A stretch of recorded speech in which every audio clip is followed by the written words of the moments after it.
welcome back to Crime and Sports. Yay! Giving you that yay, Jimmy. Let it rain. Mm-hmm. That yay, rain. My name is James Petrogallo. I'm here with my co-host. I am Jimmy Wisman. Man, are we pumped today? Fucking as every always. week. We're always pumped for Crime and Sports. Awesome. A couple things up front here. First, got to thank everyone for their iTunes reviews this week because they were awesome. Closing in on 1,000. Closing in on 1,000 because of you guys. That is huge. Thank you guys. Yeah. If you haven't done it yet, I know it takes 30 seconds. Please get on iTunes. Give us, say you're following instructions, following directions. Just give us 5 stars. It helps on the business end. We would appreciate it a great deal. Also, you can get on patreon.com/crime and sports. Drop us a donation if you feel like it. If you want to do a one-time donation, you can go to PayPal. crimeandsports@gmail.com. No problem. You can get on truecrimecomedyteam.com. You can do that. You can buy T-shirts. You betcha. You can do that. First of all, Jimmy, do you realize that right now, as we're recording, and all you folks listening, we are recording our 100th show. This is 100? This is episode 75 of Crime and Sports, and we have episode 25. We just recorded 25 of Small Town Murder. So this right now is our 100th recording. So we're sitting there. Thank you guys for being there for 100 recordings. This is cool. And let's do a few hundred more. What do you say, dude? Let's do it. Let's do it up. So thank you guys for that, though. We wouldn't even be doing it anymore if no one cared. So thank you guys immensely for everything. The fact that you guys do care is fucking bananas to me in the first place. For your ears, for your kind words, for your donations, this for is essentially everything. what James and I would be doing over the phone without you guys. Yeah. And you guys fucking listen to it, and that's amazing. Thank you guys. Also, you want to come to Stand Up Live in Phoenix. Yes. Come to Stand Up Live in Phoenix, July 21st through the 23rd. Come out there. I'll be performing. James at the club. That's I'll be the at reason. the club. Right. Also, don't just go and go show see up. James. Go see me at the club, but also see the headliner there, who is my buddy Paul Verzi, who is amazing, hilarious comic. You really keep an eye on this guy. He's recording his 1-hour special that Bill Burr is also performing on, and Pete Davidson. They're producing it. Yeah, they're producing it and performing too at the show. Right. He's Bill Burr's guy. They work together all over the country. He's just doing Toronto or Just for Laughs in Montreal. Right. You want to see this guy. He's an amazing headliner, and I'm going to rip it up too. I got to say a little bit. I'll be good and angry for you folks. And if you wanted to come see us, you can get a hold of me and I will put you on the list. So you can do that. You can either do, crimeandsports@gmail.com. You can do that, or you can do, I won't give you my email address because you'll have to spell my last name. So just do crimeandsports@gmail.com and I'll keep track and I'll put you on the list if you want that. One more weird thing to plug. Sarah and I, my girlfriend Sarah, who I do P.S. I Hate This Movie with, the other podcast that you should be watching, you should be listening to also, in addition to Small Town Murder. We moved into a house in August, as you know, and at this house was a cat. Oh, Christ. Ed. You know Ed. Yeah, I know Ed. Okay. He's a sweetheart. Ed the cat's the coolest cat. He's outside. They apparently he was a stray, and they had kind of taken him in, these people, and then they just moved and left him there. And now he's yours. He comes with the house. Sarah is deathly allergic to cats. Her throat closes up. She cannot be around cats. Yeah. So I can't let him in. He's like my cat, like my wife. This poor cat. No, Sarah's like my wife. So this poor cat, Ed, has to live outside. And I try to feed him and I try to take care of him, but the poor guy lives outside and there's nothing I can do about it. Jimmy, how sweet is this cat? I can't tell you. He's loud. He's so sweet and vocal. He wants to meow. And he wants you to rub him. That's what his vocal is about. Yeah. Jimmy came over. Come here and pet me. Met this cat and once and just said, "Hey, buddy," and it rolled him over and was petting his belly. I mean, that's the kind of cat this is. He's so awesome. Get a hold of us if you live in the Phoenix area or you're going to be passing through anywhere in Arizona and you're looking for a really, really nice, awesome cat. Unbelievable cat. And you'd be helping us out also. And you can be Ed the Crime and Sports Cat. You can say that forever. And tweet him at us every week. Tweet him at us every week. And if you want a picture of him, I'll send you pictures. I know that's a weird thing to plug at the top of a podcast, but this poor fucking cat, I don't know what else to do at this point. So get that all out of the way. Let's get to some asshole. What do you say, Jimmy? There's plenty of asshole this week. We have so much asshole this week. It's incredible. So much asshole. What a weird. Jesus. This is a weird story. Okay. This isn't like last week where it's just I hate this guy. How many people wanted to kick his ass last week? That was ridiculous. The storm of Twitter people just like the storm of I want to throw up on him. After I kick the shit out of him. I want to throw up on his corpse. There was people that tweeted us 15 minutes before the end of the show too. That were like, "This is the best show yet," and then they're like, "This is the worst show yet." Fuck you guys. How dare you? You guys are dicks. We didn't do it. Fucking Zoomoff did it. He did it. This is a hard guy to get a handle on, the guy we're going to do today. Okay. It's Tim Montgomery. Don't know him. Tim Montgomery, he's an Olympic sprinter. Oh. An Olympian. I never would have guessed that. No, these Olympians, there actually was a baseball player named Tim Montgomery. Okay. That's confused with him very often. Not a good one, but you've never heard of him. You fucked up. This is not, you didn't think you meant the other guy. Don't worry. Are you sure? Yeah, he was a minor leaguer. You've never heard of him. All right, yeah. No. So anyway, this guy here. I felt like maybe I had his card. No.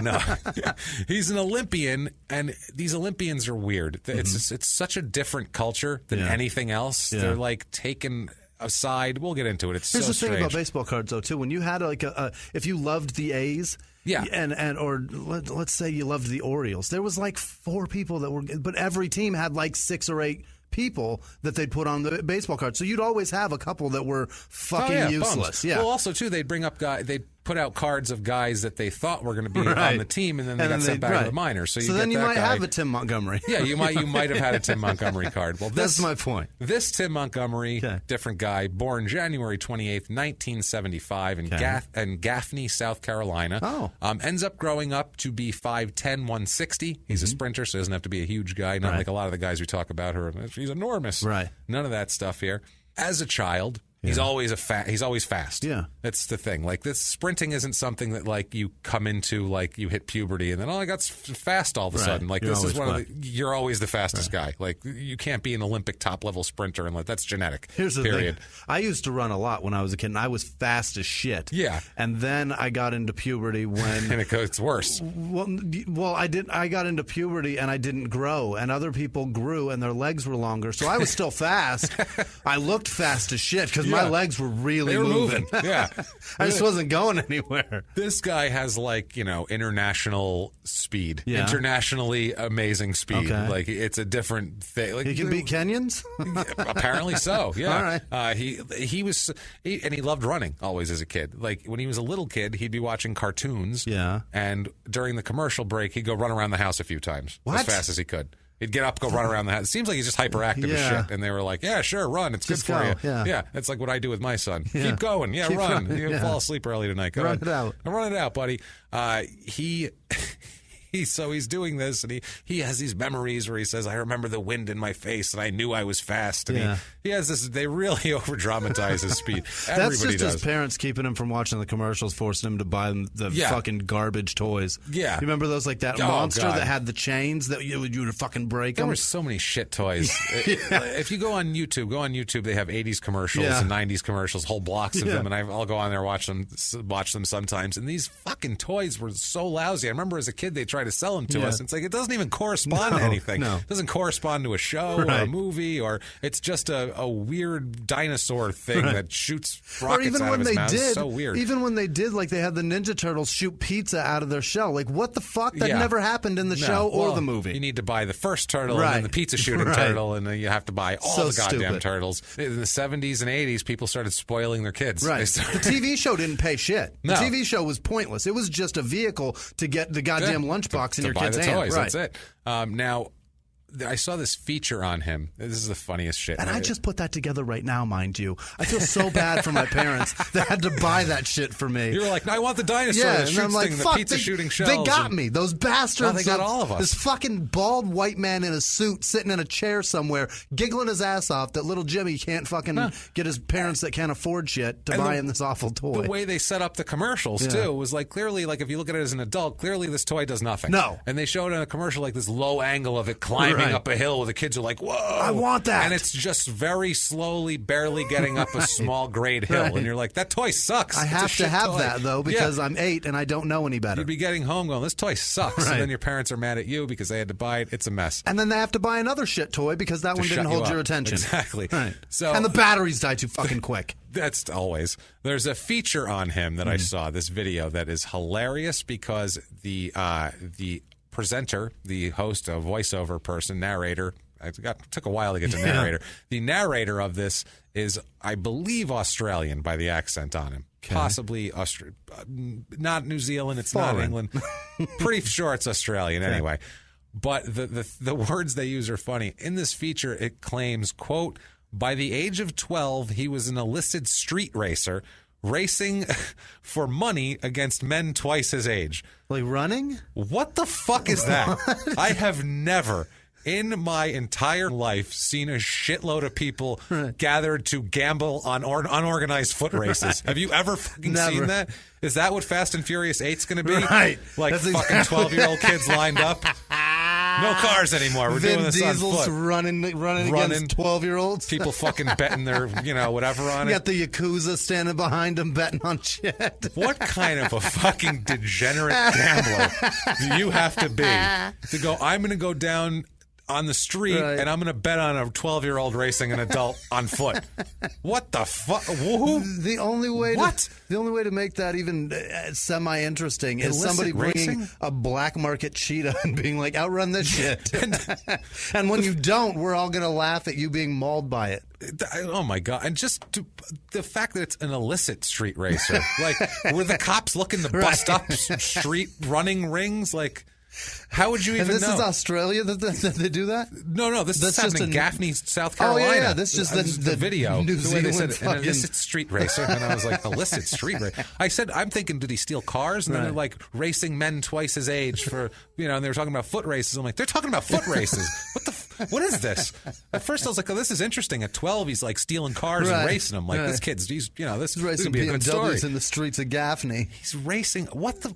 If anyone out here has ever heard of that, people will gamble on fucking anything. By the way, I think Fast and Furious is beyond 8 by now. Oh, I don't have any idea what the fuck they're on. Whatever the 9, next one 10, is, 27. 12-year-old kids racing running. adults, and people like acting real dark about it too. Like, I'm gonna put 20,000 on the kid. Like on the kid, and they go there, shoot him up with steroids. And like, come on, kid, you can do it. And who's the guy he's racing? Who's the guy who's racing against? Who's the guy that's like stayed in shape his whole life just to run for that one night? You know against what I mean? Like, 12-year-old. Yeah. If you're down on the street worried about the cops picking you up because you're foot racing 12-year-olds, you need to really You got a pretty good life, by the way. You need to figure it out, what you've been doing. You need to cut that shit out and just get back to your UPS job and knock it off. Yeah, knock it off is a good way to put it. And go be a Jimmy John's fucking delivery man. Yeah, run it away. They're talking about their freaky fast. Speaking of that, we have that actually goes into this here. He claims that his, quote, race handler... He's got a pit crew. First of all, I'm like, this is what I mean. This is like race handler. What does that mean? Come on in, bring it in for a pit stop. We're gonna put some new Nikes on you. That just also makes me think that there's a guy like looking for fast kids. Like, was he looking for ringers to beat the creepiest shit ever. If anyone asks you if you want to bet on a street race between a child and an adult, don't do it. Just walk away. Just walk away. There's something shady going on here. His race handler. That's silly. That's ridiculous. It's an organized thing. Unreal. Saw potential in him as a drug runner. Whoa. He said this guy would be a good drug runner, this 12-year-old kid. Runner, anything. Any runner. Jimmy John's delivery person. Fucking auto parts runner. I don't care. Something. Have him run something. So what this guy did is, this race handler guy, he saves up enough money to become a drug dealer and recruits Tim as his runner. Like a fucking literal runner. So he was like, that guy could be a good drug runner. Yeah. I'm not into drugs. I'm going to save some money and get into him and use him. Like, but this was like his, he saw this kid. And that got him into selling drugs. Want to sell drugs. He's like, if I gave this to a real fast kid and he ran with it, how about... I've never this is like he wants him to be an actual drug runner on foot. He's gonna actually run it. Like, I got an idea.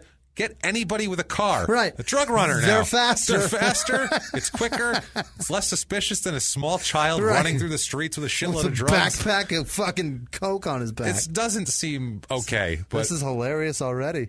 Like a literal drug. So he's 12. He's done illicit street racing. Right. And then his race handler, he inspired a man. He inspired an adult to buy drugs so he could run them on foot across town. And by the way, what the fuck is going on? You're strapping weight to this kid who runs fast without it. And you're going to slow him down. That's it. I don't understand. Yeah, you're going to slow him down a little, maybe. Just put him in a fucking car. Put him in just hire someone with a fucking car. Just hire an adult a cabbie. With a car. Hire a cabbie, throw the shit in the trunk. I don't even know, man. He said he would help the drug dealer move the drugs. They said that he said that they would give him drugs and he would have him run through the woods if there was any police trouble also. That was also his job. He was the runaway guy. Like on The Wire, which you've never watched, which you should be watching. On The Wire, They always had a designated guy. Yeah. Like when the cops came, they'd give it to the one kid. They give it to someone who was 12 years old to run because he can't get busted, really. So it would be no big deal. And they'd just go run, and that kid would take the drugs and literally fucking run away, knowing that he had the drugs, too. Like he would be showing the bag because that lets everybody else get away while they chase the guy with the drugs. That's how it works. That was his job, basically. He said, if there's any police trouble, he'd run through the woods, and he also just ran drugs. He also just transported them. They'd be like, hey, we have a bunch of a shipment over here. We need to get it to the other side of town. Can you just run that over for us? And he would just fucking run it over. Unreal. We have an in their own words about this whole thing here. Okay. We have a lot of in their own words. I had to pick and choose. There's so many. This guy won't shut the fuck up. It's in Montgomery. His mouth runs like his feet, huh? It runs just like it. He says, in their own words, quote, running in the streets, I became popular. I became one of the guys. I was known for my speed. If the police came through, I may take the drugs and run. It was a game to us. It was the police against us. One day we were out there on the block and my friend just had a gun. And it was my first time ever seeing a gun or any of us just having a gun. It was always just fist fights or arguments or pushing and shoving, but never no one getting shot. And he got in an argument and he shot this guy in the head. It changed my way of thinking. It changed me forever. What the fuck? That was his wake-up call that the streets might not be the best place for him, was watching his friend shoot somebody in the head over an argument. He learned firsthand he can't outrun a bullet. No, you can't outrun at all. And it's funny, too, because that's the escalation. He's illicit street racing, drug running, literally on foot, and then guy getting shot in the head. All right, that's a little much. Quit. I'm out of here. I'm out. Did he go back to illicit street racing? He did not. Okay. He actually went into a different form of racing because he was a teenager by then. So he was actually running, and he was a really fast guy. He ran in high school, was extremely fast. He got a scholarship to Blinn College in Texas. Okay, that's a top tier school. I imagine. Oh, in the tournament every year, big time athletics. Never heard of it. It's a junior college in Texas, a Blinn College in Texas, where he ran track there too. They gave him a full scholarship, and then he transfers to Norfolk State in Virginia, Norfolk State University, and becomes a huge track star. Okay, big track star.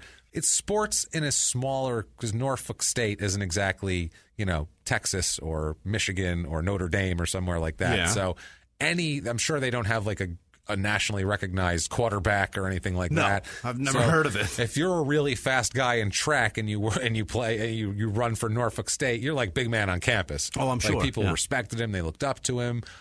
Just the big track star in college. Like everyone was, that's the guy. That's him. You know what I mean? Used to run drugs. Yeah, that's the guy. Oh man, he beat old men in the streets for money. He legit runs drugs. Legit. He would later admit, and shadiness starts a little early with him here, as from the other things, he would later admit that during this college stint at Norfolk State, he actually went against the NCAA rules by signing a $98,000 shoe contract with ASICS, which I've never seen ASICS in anything but like that weird wrestler shoe. So I don't know what the fuck they're a very popular running shoe, actually. Are they? Yeah, they actually provide the most support for runners. Will not run unless someone is chasing me, or I'm playing a sport. I may not even run then. It might, just be my time. Seriously, what do you want from me? What do you want to kill me? Fine, I don't give a shit.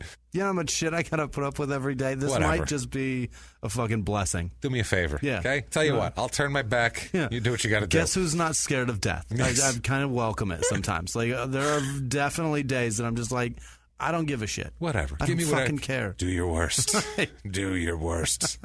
So, this was, like I said, a violation, but he doesn't get caught for this in college. So, hey, again, he doesn't get caught for anything yet. Yeah. He's just, that's probably emboldening him a little bit. Yeah, I mean, he was running drugs through the woods and has not been arrested. This is probably very easy for him to do. Yeah, no, absolutely. At 19, he ran the 100 meters in 9.96 seconds. That seems fast as shit. It made him the first teenager to run a sub-10-second 100 meter, and he set the world junior record. Wow. At the age of 19. Problem was, so he's the fastest teenager in the world at this point, 19. Problem was, it ends up being taken away from him. Why? Not even by anything he did. This is just shit luck right here. You just don't get any worse luck than Somebody pressed the plunger too quick? No, apparently the officials said they incorrectly measured the track.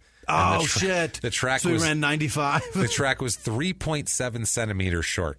Oh, you know fuck fucking you. small that is? Fuck That's you. so fucking small. Fuck you. 3.7 centimeters. If I'm him, I'm screaming so fuck tiny. you so That's much. Nothing. It's like, what is that? It's not. It's barely over an inch. Barely an inch, right? It's barely over an inch. So stupid. It's ridiculous. I would fucking freak out. Yeah, if you're this guy, because it would have been the same time. Yeah. It's not like that would have caused like, the time to be throw different. the chalk line down again, and I'll run it again. So this was all afterwards, so it gets taken away from him, which is that's a load of shit. I'd be mad about that ridiculous. also. That's complete horseshit. Yeah. 3.7 centimeters.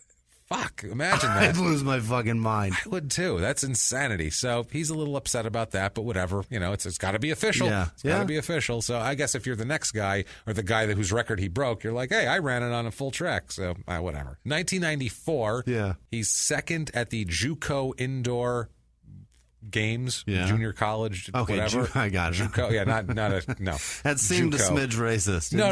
It's just that is. It seemed like some financial firm sponsored something and JUCO. Brought to you by JUCO. Brought to you by JUCO. The finest investments today. The highest returns, the best yields, JUCO. No, that's not what it is. Junior college, kind of sports slang, JUCO. Yeah. He runs another in junior 1994 where there's an illegal wind gauge. What? That's in action, and his 9.96. Again, he gets converted to a 9.97 because of some odd illegal wind gauge. I don't know. What the fuck? I don't know. They didn't gauge the wind well enough. I don't even know what the hell. It's insane. He's fourth at the USA Championships where he runs a 10.28 in the 100. He's ranked number 6 in the United States as a sprinter. Jesus. So that's not bad in the 100 meter. That's pretty good for 1994. Yeah. He's 19 years old. 1995, he is 6th in the heats at the USA Championship. We got to explain what heats are right away. Yeah. With this Olympic shit, because I'm not a big Olympic guy. Okay. The Olympics, they have the games. Right. The heats are like the trials, I guess. And Okay. you run in the heats, and like the top 5 people go to the Olympics. Or Right. the top 3 people make the team. And it's not necessarily the top 3 that you just ran against. No. It's all the heats. So there'll be 8 heats. Yeah, it depends on the event. Right. I don't want to get into the details of that. It's very complicated. It's measured shit. just like any other sport that's in the Olympics, I imagine. And with my boy, when he swims, he'll be the fastest in the pool, and he'll still finish 8th. You know what I mean? Because there's 7 more heats of kids that are just faster than him. Yeah, exactly. So he finishes 6th in the USA heats. It's 10.6 seconds is his time in that. He had a best time of 10.27 seconds, which is still way slower than he ran that other one. He was eating a couple cheeseburgers. I don't know. He's getting a little lazy. In 1996, this is when the Atlanta Games are coming up also, the Atlantic Olympic Games. He comes in 6th at the USA Indoor Championships. I don't know what he's doing there. Yeah. He's 7th in the Olympic trials in the 100 meter. He gets a 10.08 in the heats seconds. Okay. This is confusing. He ends up, though, he does make the Olympic team. Awesome. In the relay. He runs the 4x100 relay. Okay. And he runs the 3rd leg of that, and they win a silver medal in the Atlanta Olympics. So he's a silver medalist in that. Not his chosen thing. He's a 100-meter guy, but he's an Olympic medalist. I mean, he's sprinting 100 meters in that. Yeah. It's just there's 3 other guys that he's got to rely on to be as fast as him. His time was 10.08 on that. That's quick. So that's goddamn fast. Yeah. The Atlanta Olympics, I'm sure we all remember. Centennial Park, right. Do you remember the whole fucking bombing and all that? This is an interesting Olympics. That was a fucked up Olympics. Yeah, I remember that happening and being like, what's going on? And then that poor bastard Richard Jewell, that poor guy. God, what a mess. How'd you like to be that guy? I don't want to be anybody anywhere near that Olympics. I'm being honest with you. That Olympics was so fucked up. Imagine being that guy. Like, you're just this guy, and they're like, everyone hates you. Forever. You're a terrorist. Forever. And he's like, no, I'm Not good. me. I didn't do shit. Didn't do it. Wow. And if you say his name, people go, is that the guy who blew up Atlanta? Fuck. God damn it. I can't shake it. Fuck. He hates introducing himself to anybody. He's disappointed that he only ran in the heats of the individual races. He wants to be a 100-meter star. He wants to be individual the guy star. He wants to do it. We have it in their own words about it.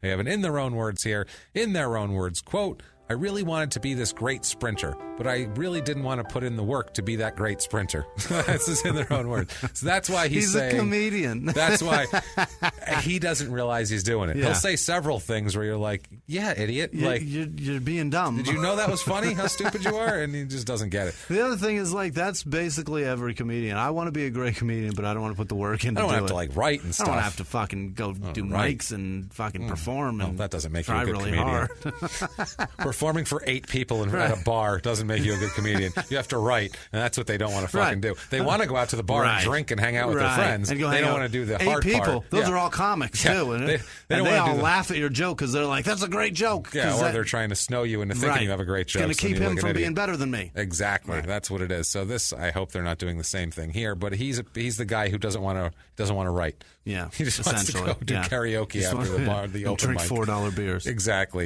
1997, he is on the U.S. 4x100 relay team at the World Championships. Again. And he's involved in a botched baton pass. Oh, no. That cost them the whole deal and disqualified. Oh, no. Apparently they were in the lead. I don't know if it was his fault or what, but their team is disqualified after that. So he's fucked there. He's not happy, but he's in the World Championships, and he ends up getting a bronze medal. We'll talk about this here. He's second at the USA Indoor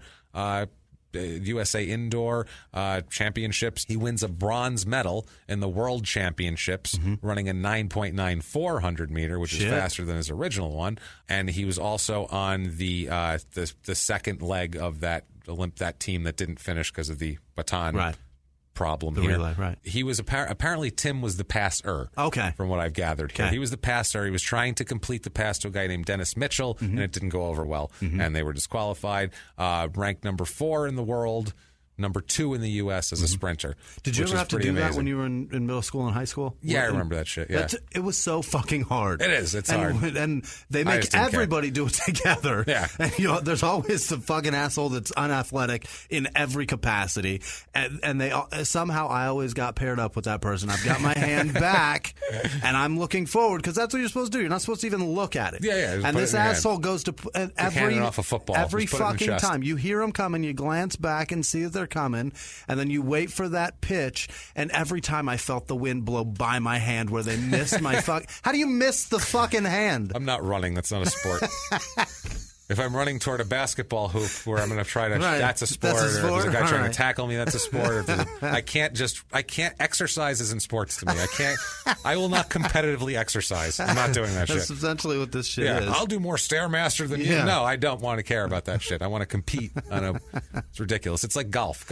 I won't golf because golf is an exercise. It's not it's not a fucking sport. I don't know. It's a drinking game to me. Yeah, I just try to lose less balls than I drink beers. That's all. Yeah, that's a good time. If I lose 4 balls and drink 6 beers, I win. That's a great day. See, I can't do that because I'm very fucking competitive, and if I'm going to go out there, I'm going to try to be Tiger fucking Woods, even though I suck. I don't care. You're going to suck. It'll make me angry. It's so miserable. I can't deal with it. I can't do it. It drives me crazy. Plus, it's not a sport. Stop calling it a sport. I get that there's athleticism, whatever, but you're not competing against somebody. Well, you're getting a score, and then you're comparing your score to somebody else. That's not competition. Isn't that the same as basketball? You're getting a score and comparing it to the other 5 guys. You can block the guy's shot. Right. You can affect his score. I can't affect your score in golf. It depends on if you change your own rules. Then, yeah, you kind of can. You're playing against yourself in golf. If you go run out there on the green, and then when somebody's ball drops, you fucking bat it back at them. That would be talking about a completely different sport. Is that a sport you'd play? That would be a sport. No, that sounds like shit because it's 300 yards away.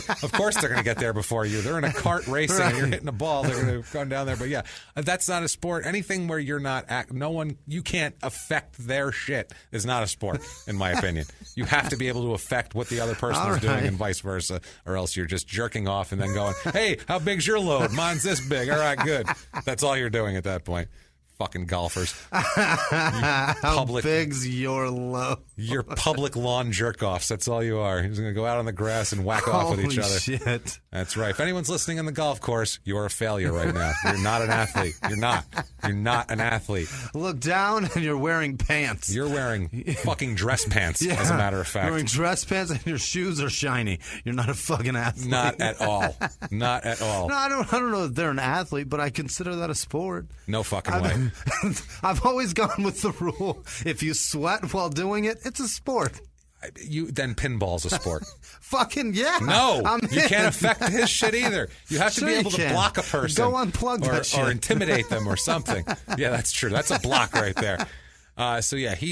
That whole baton pass, but he wins the bronze medal in the World Championship sprinting with that 9.96 So bowling's number. not a sport. Fuck no, not a sport. You can't affect him. You're comparing scores at the end. Darts is not a sport. You don't even have to be in the same place. We need to call ESPN because they put this shit on their channel. They also put poker on there. Yeah, that's true. That's not a fucking sport. Not a fucking sport at all. That's what I mean. You can affect their hand, though. Yeah. I'll even take racing. Car racing is a sport, even though that's not people. You can affect someone, and it's hard to drive. You go drive 500 miles in the heat. Good luck. It's miserable. Hard. I don't want to drive anywhere in the summer in I don't Phoenix. want to drive 500 miles ever again. Nowhere. Never mind in the fucking heat. In a circle. Compete with people. Have people trying to bump you off the road. So anyway, we have an in their own words here about him winning the bronze in the World Championships and how his life changed. But I will say this real quick. If there are any of those people that are involved in those things and they fucking commit a crime, we'll cover them. We will goddamn cover them. Oh yeah, if it's they consider themselves an athlete. Yeah, it's on if golf is on NBC Sports on TV in this channel in this deal. So I'll consider anything an athlete. You got a ping pong player, which is more of a sport than golf, mind you. Yeah, I agree with that. It's competitive, more competitive. It's like tennis. Tennis is a total sport. You have to be an athlete. You're trying to dominate another person. And you can affect somebody's score. You can affect their score. You can't just bowling. Why don't we just do it separately? You can bowl against someone on another coast. You can. You bowl, I'll bowl. We'll see how we did. I did it on Wii. There you Online. go. There you go. In their own words. Okay. In their own words on the medal, on the bronze, the World Championships. In their own words, quote, so 97 came and I received a bronze medal in the World Championships. Went on from there, received a huge contract, had all this money, and my world just went from track star to rock star. I was living a double life, and I didn't see my performance get any better. Mm-hmm. So this isn't helping him on the track. Track star to rock star. Look at this guy. He's going at it. Track star to rock star, and they treat these Olympics. There's more silver-haired middle-aged white men in Olympic training than in anything else we've covered. Football coaches, I don't give a shit. It's so weird with the Olympics because, let's say you wanted to be a comedian when you were 17. You were like, I want to be a comedian. People would be like, all right, whatever, go get a fucking job and hit the open mics at night. If you said, I want to do the Olympics, people would bend over backwards. They'd take you in. They'd feed you. They'd train you. They treat you like you're some kind of fucking show animal if you're in the Olympics. So these people are so pampered. And it's everything we've ever looked at with the Olympics. They're so pampered by everybody kissing their fucking asses because they can run a little bit fast. And it's more than any other sport even. But things are going well for him. Yeah. Put it that way. Things are going decent, whatever. 1997, got his gold medal in his hand, or bronze medal at the World Championships. He's a rock star in his mind. Second at the USA Indoor, second at the USA Championships, 9.92. It was the bronze medal performance there. Not too bad that we talked about. He's doing well. 1998, he's third in the USA Championships. He goes to Rome. He's fifth over there, runs a 10.19. He's ranked number 5 in the U.S. by Track and Fitness, best of whatever. So that's what's going on with him. 1999, he places third in the USA Championships, the 100, sixth in the 100 at the World Championships. Also in the World Championships, he was on the gold medal winning 4x100 relay team there. He's ranked number 9th in the world, number 3 in the U.S. by Track and Fitness. We have an in their own words about this, and this is when shit starts to get. This is when right now he's a guy. Grew up illicit street racing. Yeah. He comes from a small town in South Carolina. So this is when he says, okay, I'm here. I'm at this level. Yeah. I want to be at this level. Yeah. Much higher. What the fuck do I need to do? Right. I'm tired of being mediocre. Right. Because, he's not doing what he wants. He didn't make the Olympic team in the event he wants. He's not doing exactly what he wants. There are illicit substances that do that. There are illicit substances, and let's find out what triggers him to try to work harder and what makes him say, what can I do? We have in their own words, quote, in 1999, I was watching the World Championships, and I seen Marion Jones run the 100 meters. And I was like, who is her coach? And it happened to be Trevor Graham, and they happened to train in North Carolina, and I got down to Raleigh, North Carolina, and it was an eye-opener. It was like, this is what track and field is. This is what you've been missing. This is the dark side of track and field. Do you want it? And I said, yes, I do. So he sees Marion Jones on TV, and we'll get into Marion Jones and all of her accomplishments later. But she's a very famous Olympian, Marion Jones. Sees her on TV and says, "What the fuck?" And a storied fuck up. And a storied fuck up. That we'll get into their whole connection together and all this. Great. Now at this point in time, after Trevor Graham and all this sort of thing, Tim is introduced to a man named Victor Conti. From Balco. Now, Victor Conti and Balco should be famous. Should know be very anything about familiar. Barry Bonds? Yes, very Barry familiar. Bonds, fucking cork bat, guy turning white. What's his name? Sammy Sosa. Everything. Balco was McGuire. All those guys. It's all Balco's behind them. Balco came up with a. We'll get into Balco. They are the Bay Area Laboratory Cooperative. Balco. They were in operation from '84 to 2003. Victor Conti was the founder. And what they ended up doing was they would develop different types of enhancements, different types of drugs for athletic performance. Some cream and some clear. Some cream and some clear. And the clear was the big one. That was tetrahydrogestrinone. Shit, yeah. That is the T. That's why we call it the clear. Yes, exactly. That's the one. That's the clear. And this is what they came up with and gave to everybody. Like I said, founded in '84. First, it was a service business for blood and urine analysis and food supplements and shit like that. And where you would go when your company needed to piss test you. Yeah, they do that sort of thing. And then in 1988, Victor Conti ordered free blood and urine tests to a group of athletes that were going to try out for the Olympics to make sure they were clean. So he was offering them free tests. These were known as the Balco Olympians at that point in '88. So then he was allowed to attend the Summer Olympics in Seoul and that sort of thing, and he started getting himself worked into more athletes. In 1996, he worked with Bill Romanowski, the famous NFL linebacker. Famous roid user. Absolutely. And what he did, Romanowski got him tons of connections in the sports world because Romanowski was really, really touting what this guy did because Romanowski loves his roids, as we all know. That's how he wins Super Bowls. Absolutely. 2000, obviously the most famous Victor Conti thing is he got a hold of Barry Bonds via his strength coach, Greg Anderson, and Bonds started hooked him up with baseball players after that. So then, if one guy shows up big and hits a long home run, they go, "What are you doing?" Where can I do what he does. So you don't have to go around and sell it to anybody. You just have to go show. You just got to have some product go hit 320 with 45 homers, and people will go, "Where did he go? I'm going to go there." Just like Marion Jones, where does she train? Who's her coach? Because I want to be that. That's exactly what it is. That's and it was the same thing that Barry Bonds. Why he did this? I heard him saying the home run derby pissed him off the year before because he was watching McGuire and all these guys hit all these 50 home runs, and he's like, "I never hit 50 home runs. I'm the best player in the league, but I don't get the same credit as them because they hit 50 home runs. How can I hit 50 home runs with people?" It was an ego thing. How can I make this giant cross earring tiny? Look tiny. Look very, very tiny. Now, at this point, too, Tim is seeing a woman named Jamali. She's a white lady named Jamali, which is interesting. Fucking weird. I definitely didn't expect to see a blonde lady when I found the picture. I was like, Jamali's a fucking blonde lady. Okay, sure. Not to be racist, but how many white ladies you know named Jamali? I know none. Jamalee. Okay. White lady? Fuck no. Not likely. That name pops up on Snapchat, I'm assuming bedazzled fingernails. Absolutely. Now, February 2000, Tim starts working with Victor Conti and working with Balco, and they have something called Project World Record. Okay. That's what Balco's going on. Project World Record. And they think Tim's the guy who can achieve this world record, and they set forth a training and drug regimen that will help him become the fastest man in the world. He begins to supply Tim with THG, which is I won't pronounce that word again. THG is the clear. It's known as the clear. Synthetic, orally active, anabolic steroid. That's all it is. It's oral? It's oral. It's really? It's wow. Shit. Yeah, it's not an injection. It's like a cream shit. The clear shit. Yeah, it's a. Is it the clear is just something you rub on? I think so. Or is it oral that you actually drink it? Orally active. Oh, orally active. Orally active. I don't know. I wish I was a pharmacist right now. Yeah, that's the thing. I don't decipher some of this shit. To try to figure out like all of the legal wranglings in this, like the medical thing is beyond me. With the clear, I thought that was just something you rubbed on too. So I'm going to go with that. I thought it was too. Honestly, I thought it was something you rubbed on too.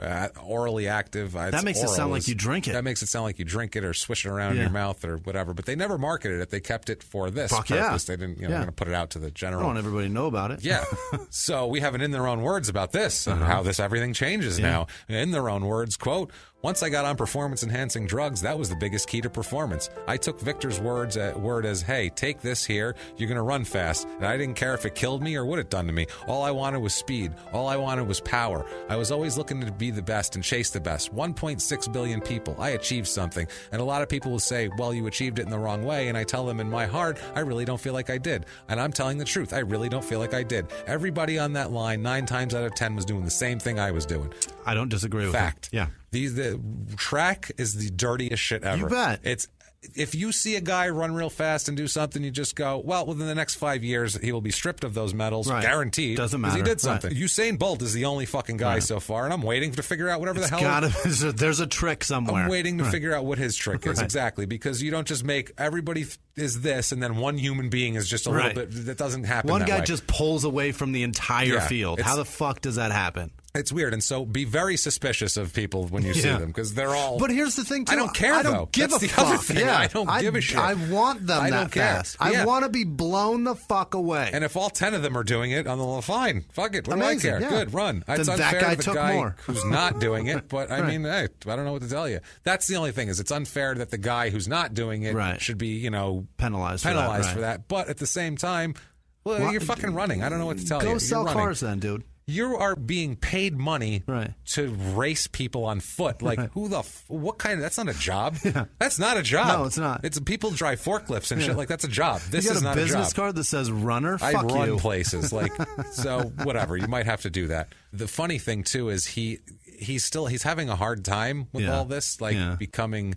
Like he's going first class everywhere on airplanes. And what he would do is he would buy books at the airport just so he could hold them in first class and not look out of place. What? Because he didn't want to look like just some young black dude in first class that seemed out of place. That's what he said. And he's like, so I would just, I get a book and I just hold some it. books. I would hold a book that would make me look smart. And so I didn't look at it. He said never read a page of any of them. Wow. Just held them in my hand like, oh yeah, I have this book like I'm going to read with a perfect spine without a crack in it or a bend in it. Unreal, man. So at the in 2000, he runs in the heats of this is the Sydney Olympics in 2000. We're back at the Olympics again. It's Olympic season. Yep. You have the Olympic trials. He runs in the heats of there. He runs his best time there in the 100 is 10.01.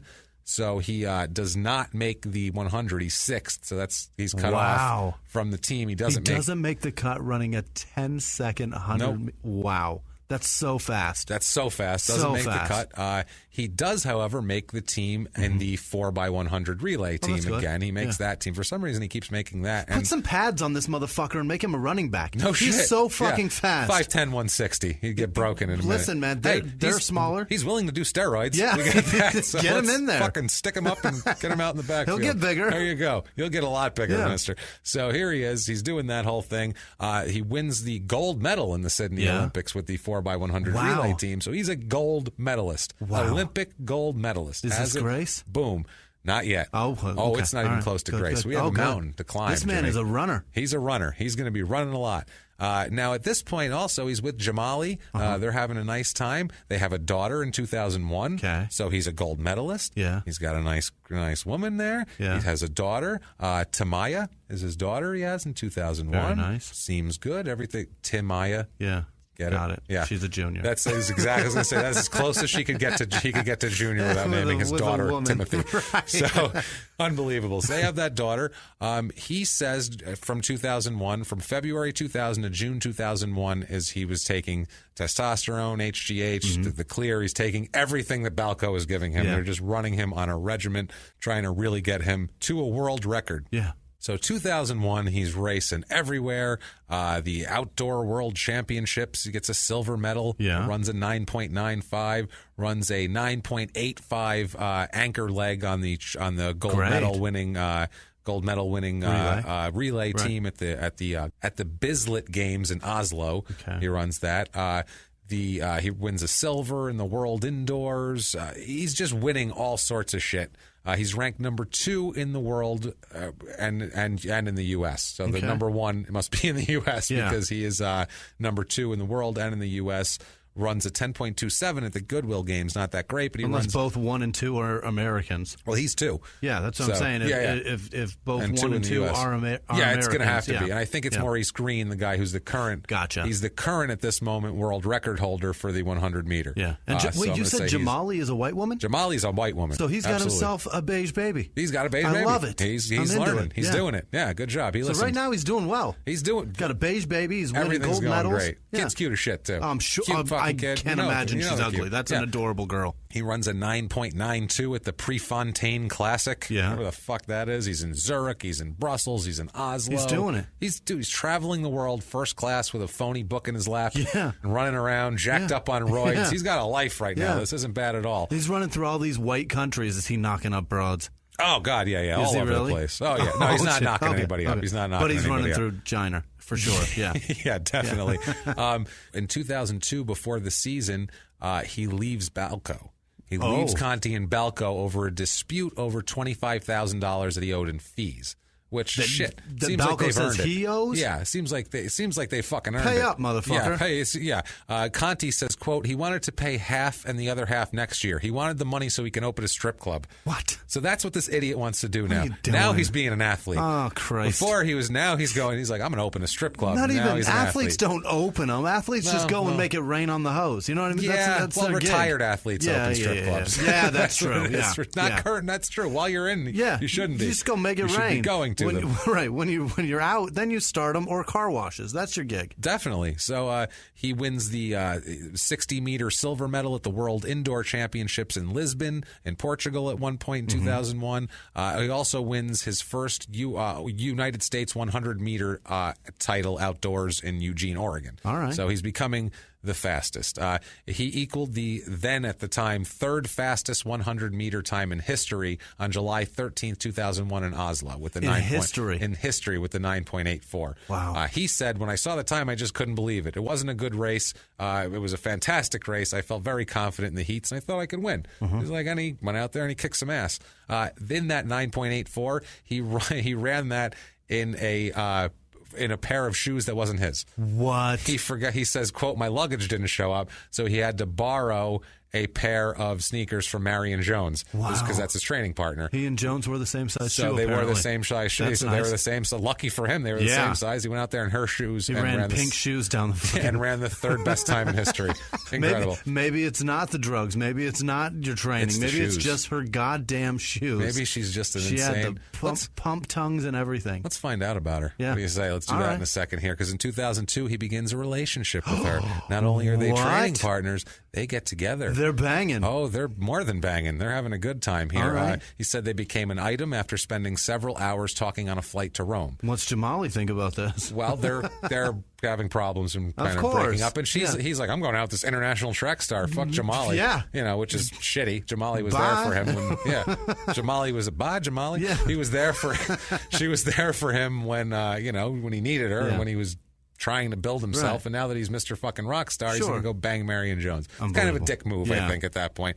He says, quote, after the Rome flight, he said, quote, 2 hours later, we were alone in a hotel room together. 2 weeks after that, we were crowned the world's fastest couple. And 6 months later, she was pregnant. Oh, shit. So that escalated quickly. Yeah. Little Marion Jones here, she's one of the biggest female. She's a huge She's success. Probably the biggest. She would earn between $70,000 and $80,000 per race. When she would do these races. She became 10 seconds at a time, James. She became one of the first female track millionaires. Yeah. Unbelievable here. Vogue did a story on her. Of course. That says the American hero. Yeah. I mean, she was like the golden girl. Absolutely. And now back to the show. She's also taller than him.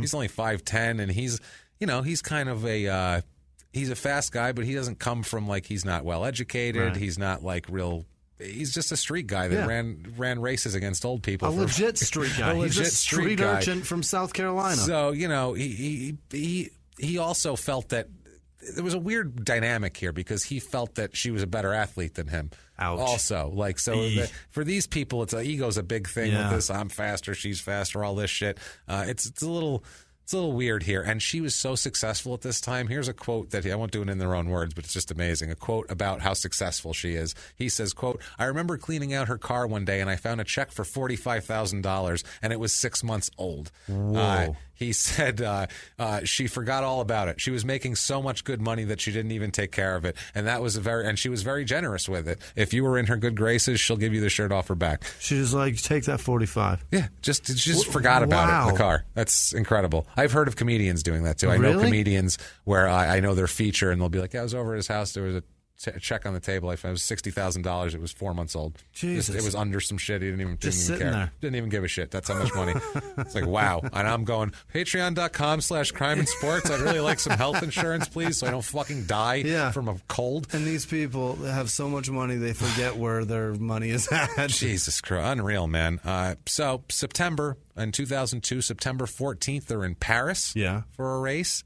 And Tim runs a 100-meter in 9.78 seconds. Jesus. That is a world record. Yeah. World record is fastest ever. It is .01, is 100th of a second faster than Maurice Green's previous record. So that's how close and minuscule this is. Shit. It's amazing too. His reaction was officially recorded off the gun. They record this. It was I don't know exactly what this means, but you can tell by the context. Recorded as 0.104 of a second. That's his reaction off the gun. From hearing it. Anything faster than .100 is considered a false start. So he was 0.004 of a second away from being a false start. That's how fast off the gun he was, which you would need to. He said at 30 meters, there was no one beside me. But the problem also was, too, he had a tailwind pushing him of 2 meters per second. That's 4.5 miles an hour. That is the absolute maximum allowed for world record marks. That's why that wind gauge earlier was a problem, because they couldn't gauge the wind. Anything faster than that is a tailwind. They don't let you. They say, well, the wind might have helped you a tenth of a second, 100th of a second, and that's what they're talking about. So holy shit! I mean, he is like everything is right there to make a perfect storm of him to break it. Yeah, exactly. I mean, it was luck, a lot of luck involved. Absolutely, luck and hard work and steroids and genetics and everything else. Really, it's a stew. It's a potpourri. Really, it really is. Luck, it's a cornucopia of the cream and the clear. And everything else. And the time and the wind and the gun and everything. So that's at the IAAF Grand Prix final in Paris. That sounds also, official. In Paris, imagine the night he had that night, just feeling fucking good about himself. He's the fastest man. You are the fastest man in the world at that point. It's wild. He's going to go bang away on Marion Jones. Yeah, he's won the overall Grand Prix title that day. Yeah. He came second in the USA Outdoors that year, first in Brussels, first in another one in Rome. He's first in Osaka, in Zurich, in Cape Town. Jesus. Everywhere. Stockholm, first, third in Bislett. He's ranked number 1 in the world now at this point, obviously. Wow. So That's got to be Grace. Yeah. there's no not Grace. There's somewhere else to go higher? Oh, yeah. 2002, he wins the Jesse Owens Award. Okay, that's a good award. Yeah, it's this gives him it's a top athlete type of thing. When he won the 2002 the Grand Prix, by the way, in Paris, there he made $250,000 off of that. That was his payday. He won $50,000 for winning the race, and $100,000 for the top Grand Prix point standing, and $100,000 for setting the world record also. And that is all presented to him at the 2002 Jesse Owens Award for his breakthrough season. That is a huge payday. They're saying, you're the greatest thing in the world, and here's a bunch of money, and everybody loves you, and you're the best. How would you not think drugs were great at that point? I mean, fuck, man. This is like a rock star being like, I'm trying to I started doing heroin, and I got 10 number 1 hits. Fucking heroin's great. Jam it into my eyeball at that point. I'm trying to wrap my head around that kind of money for 10 seconds of running. That's nothing. That's unbelievable. It's unbelievable. And who's watching that? Yeah. Would you Nobody be like, watched sweet, that Grand Prix Paris race? Nobody saw that. It's not like they're drawing a million people for this. But a lot of people come see this. Internationally, I think it's different than in the U.S. The U.S., we're really picky with this sort of shit. Internationally, I think they just like competition in sports. But I think that you could get a lot of people to watch that if you said, this guy's been doing drugs for the past 10 years for this day. Come watch this. Come watch I'll fucking him wreck watch. Absolutely. No, you're right. He has the chance to break the world record because he has been doing drugs for 10 years solid. You have no idea how much cream and clear this motherfucker has been rubbing all over himself. He's jerking off with it. Fuck yeah. He's greasing the pipe with it. He's using it as lotion. Absolutely. This is his scary. sex lubricant for himself. Well, between him and Marion Jones, the two of them together, God. He's been lubing the inside of her for so long with the cream and the clear.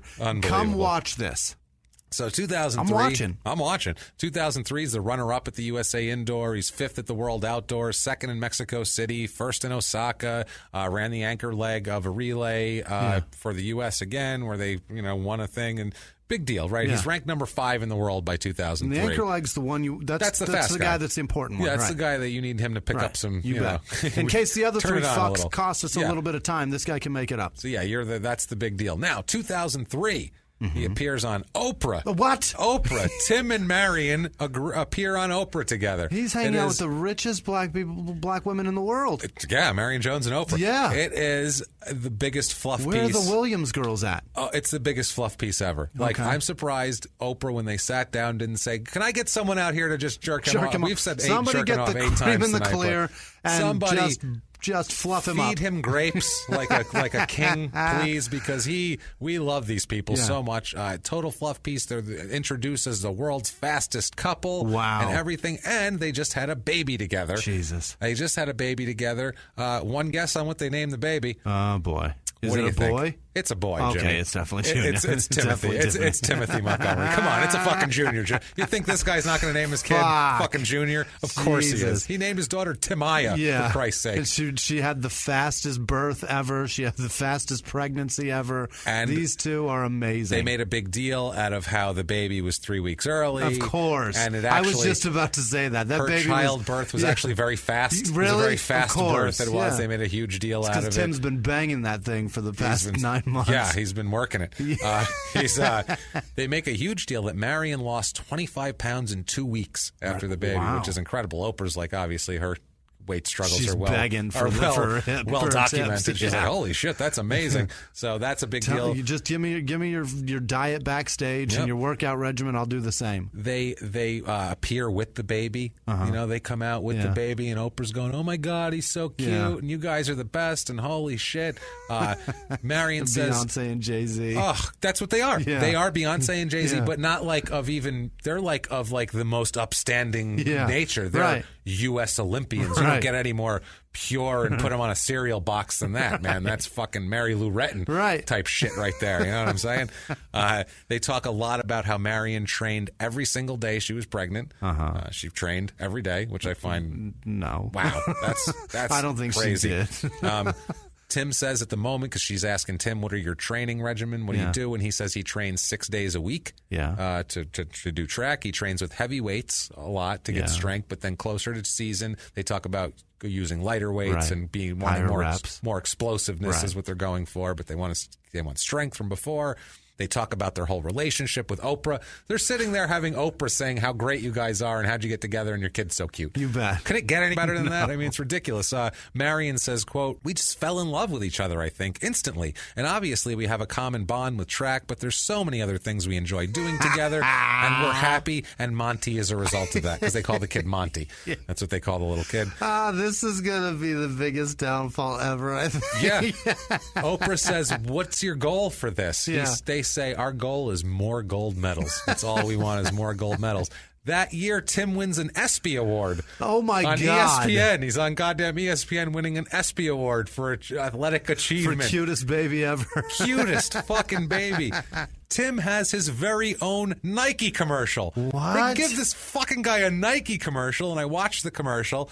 And it's a really stupid commercial because I couldn't tell what was going on for half of it. And I'm like, I don't even understand this commercial. Either I'm dumb or this is a stupid commercial. But it starts out like underwater with like movement. And there's a snake moving underwater. And then the snake hops out on land. And then the snake, they cut from the snake to Tim running. And it's like, it's on this like desert landscape, like this vast, Mad Max wasteland. And Tim's running in like the track deal. And then they show the snake turns into a greyhound dog.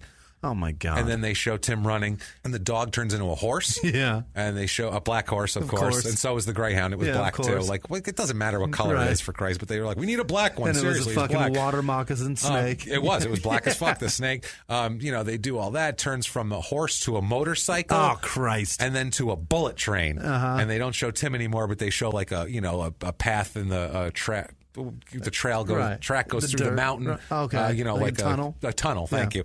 I can't think of the word tunnel. Tweezer thingies. Jesus Christ! That hole in the mountain. The hole of the fucking track. All I could think of was like a Bugs Bunny cartoon when it's painted on and fake, and it was screwing me up. Goddamn tunnel! All right, so, go on. A tunnel. They're going through this tunnel, and that's the commercial. It goes into a tunnel, and the train disappears, and there's silence, and then it says on screen, "There's more fast out there." Get the fuck out of here! It's the Tim Montgomery commercial. There's more fast out there. There's more fast out there. That's I get what they're doing. They're trying to say there's more fast out there, but there's more fast out there. It sounds fucking just like terrible English. It sounds like there's more fast out there. Right, there's more fast out there. So whatever. You think you're fast? There's more fast. I think they're saying you could be fast too. There's people more faster than you. That's faster. What there is. Even more faster than. So I think what they're saying. Shitty. I think what they're saying is you could be this fast. Right. More fast out there, like you. There's so much fast out there. They're at the Foot Locker. Yeah, and they cost $129.95. And they'll make you fast. Have a good fucking time. Enjoy, dickhead. Yeah. Beautiful. All right. Go find you fast. Go find you fucking fast, asshole. Hey, jerk off. What are you doing? You Go find you fast. Where's your fucking fast? I thought you had it. You said you was grabbing it before you left the house. I thought you was going to bring it with you. No, I don't have it in my pocket. It's your fucking fest. Why would I take it? I ain't got it. Maybe it's in the glove compartment. I don't know. Check maybe last time. I don't know. You threw it in the trunk maybe? Fuck do I know where your fast is? You got a permit for all that fast? Oh. So Jesus. So this is all going on now. After the world record, everything changes for his prices of appearance, his endorsements. Everything shoots through the roof because now he's world famous. He's the fastest man in the world. He's got that title. When he had sex with Marion, if he finished fast, do you think he'd just roll over and be like, "I told you I was fast"? I feel like they would race to the end of it. No, they would. No, I'm going faster than you. I'm faster than you. You'd have to work it out on your own time and really get it all. Yeah, I feel like they get it all prepared. And they have 4 seconds of super intense sex. Super sex. And then bang. And then one of them's angry because they didn't come first. It's funny. That's how it works. And she's even more angry because now she's got to carry a baby for 9 months because he beat her. Damn it. Fuck. That's like the worst. She's the only one that has a punishment for not going fast. Do you think she was mad she couldn't just get it to come out in 6 months? I can do this faster than mine. 3 weeks is fine. But my gestation period is faster than everyone. I'll get this shit done in 7 months. There's a lot of fast out there. There's more fast out there. Nike told me. So after his world record, he ups all of his prices. His competitive appearances, he used to charge $25,000. Now they're 50. To a race. Now they're 60. Holy shit! He more than doubled them. More than doubled, same as Marion. My She's God. world famous. It's a name recognition thing. Now yeah. people go, "Oh, I saw that guy in a Nike commercial. I'm going to go watch that race." What do you charge, baby? That's what I'm going to charge. It's exactly what it is. Also, he had a Nike endorsement deal, obviously, with the commercial. Yeah. That spikes up to $575,000 a year. Holy shit. Getting from Nike, and he was getting about half of that before. Yeah. So I mean, that is huge. Yeah. So nice. They're doing so well for themselves. They buy a $2.5 million chateau-style mansion in Chapel Hill, North Carolina, where in that neighborhood, right down the street, Dean Smith, the former coach, and Michael Jordan both live. Of course. So now they're Michael Jordan's neighbor. Yep. They live in a fucking chateau. They're making tons of money. They're on Oprah, SBs. Grace. All right. Grace. Can you say Grace, everybody? You can't get any more Grace than this. That's so Grace. Holy shit. Top of the fucking mountain. I'm blown away. Wow. Insane, right? I thought we were going to get Grace much earlier. This is amazing. Grace, what he's achieved. What a great life, right? Out of nothing. In 2003, the United States Attorney for the Northern District of California begins investigating Balco. God yes, damn it, Balco. U.S. Sprint coach Trevor Graham tipped the U.S. Anti-Doping Agency off their old coach about Balco. They have big beef with him and Balco. It's a huge deal. Okay. He did this in 2003, accusing a number of athletes and being involved with the doping and steroid that was undetectable at the time. He was telling him about that. He knew about everything. Named Victor Conti as a source of the steroids. Told him that it's called the Clear. Graham was the guy who also delivered a syringe containing traces of the clear to the anti-doping agency. Uh-oh. He was the guy that smuggled one out after an injection and gave it to somebody, so to prove what it was and that they could do a breakdown of it chemically. After this, a guy named Don Catlin, who's the doctor he's a doctor and founder of the UCLA Olympic Analytical Laboratory. Yeah. He developed a testing process for the clear based on this syringe. So you have to know what it is to be able to test for it. After this, he tested 550 existing samples that he had from athletes, and 20 of them tested positive for the clear. Uh-oh. So people were doing this way more. They were like, oh, shit. Fall of 2003, federal agents tell Marion Jones and Tim Montgomery that they will be subpoenaed to testify before a grand jury probing the Balco steroid investigation. Oh, shit. Now shit's getting... This is real. We've had grace. Yeah. This is federal investigation. This is not great. September 3rd, agents from the IRS, the FDA, Internal Revenue Service, Food and Drug Administration, and the San Mateo, California Narcotics Task Force conducted a house search of the Balco facilities. They found lists of their customers. They also searched their field warehouse, found containers. Labels said they were steroids, growth hormones, you name it. Yeah. They also searched Anderson, who was Greg Anderson, Barry Bonds' strength trainer that we talked about earlier. They searched his house. They found steroids, tons of cash, names, dosage plans, everything. Among the athletes in here, they found in the records, Barry Bonds, Benito Santiago, Jeremy Giambi, Bobby Estelea, Armando Rios, a hammer thrower named Josh McEwen, shot putters Kevin Toth and C.J. Hunter, Marion Jones, Tim Montgomery, Zana Block, Kelly White, a middle distance runner named Regina Jacobs, a Sugar Shane Mosley, the boxer, as we all remember, was a great 147 fighter and 154. No, it's wild. A cyclist named Tammy Thomas, also NFL players, Bill Romanowski, Tyrone Wheatley, Barrett Robbins, the guy who ran away from the Super Bowl, and we'll be doing an episode on him at some point because he went batshit after that. Chris Cooper and Dana Stubblefield, all Bay Area guys, obviously, Raiders and 49ers. Also, even in judo, Conti was connected with supplying, quote, vitamin supplements to the 1988 U.S. Olympic judo team. Holy shit. Unbelievable. All the way back then, which is funny because we have an 88 Olympic judo connection because James Waith, which is, I think, episode 49 or 48, was 1988 judo Olympian. Right. So he had to fight against guys who were on juice. Amazing. Maybe that's why he tortured people and became a drug dealer. Who knows? James Waith, listen to that episode. It's wild. Fascinating. English crazy judo guy who became an enforcer for a drug gang, and it's wild the shit he did, man. You can't. It's crazy. November of 2003, in front of a grand jury in San Francisco, Tim has to answer questions now. Now he's subpoenaed, under oath, so he's under oath. He's got to do it. A federal prosecutor named Jeff Nedrow is asking him all sorts of shit about his connections to drugs and connections between drugs and Marion Jones, obviously his girlfriend, his former coach Trevor Graham, connections to the Balco, the whole deal. Conti.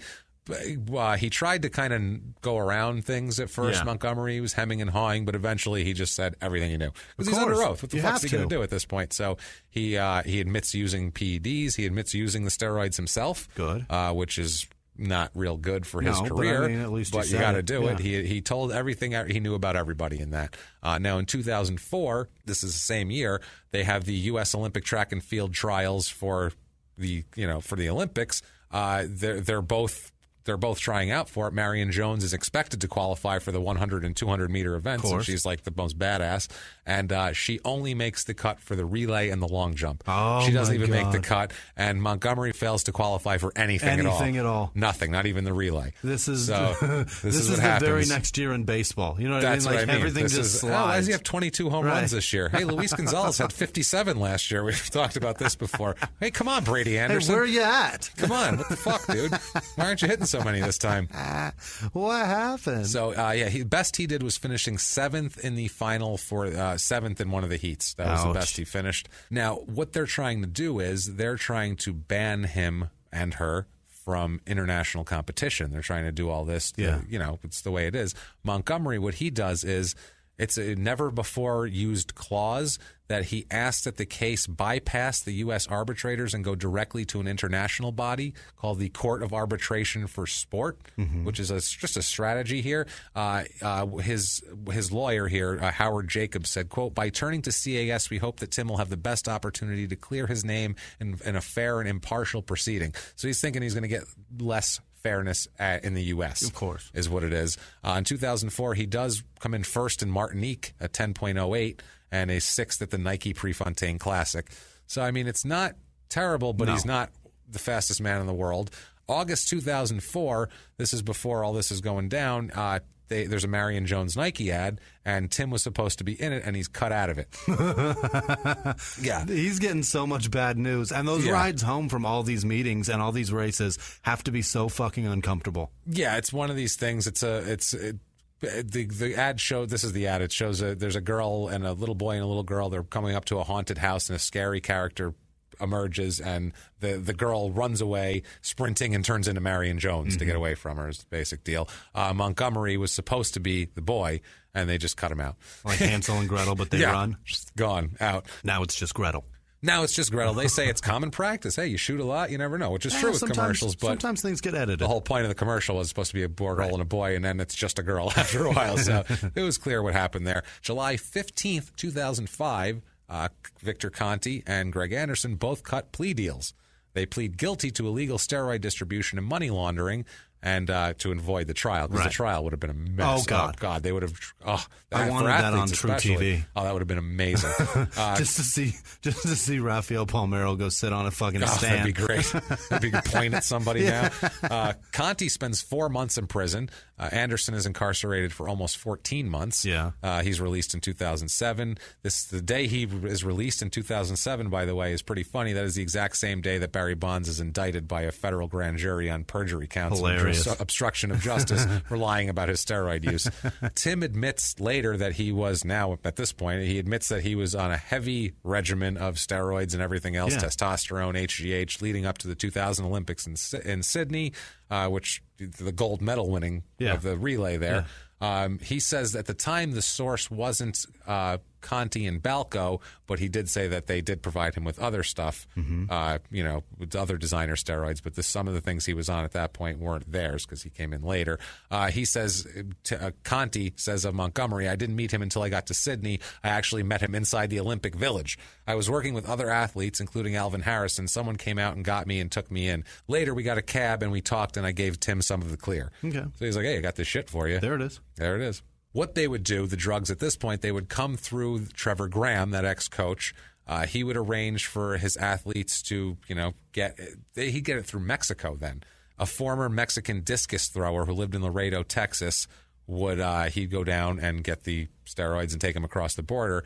And Tim says that it was the first time he got anything. First time he was taking anything was with Trevor. He was sending people down there to Mexico. And Tim said he said it was crazy. You just walk across the border and sit in the lab, and they just give you shit. Nothing's FDA approved. You just walk out with some monkey hormones and you fucking go out. Unbelievable. He said, Trevor had us believing this is what you need to do to be successful. And he saw success with other people. And he was like, you believe in the guy. He's calling the shots. You get in there, do what he says because he knows what the fuck he's talking about. Get your monkey hormones.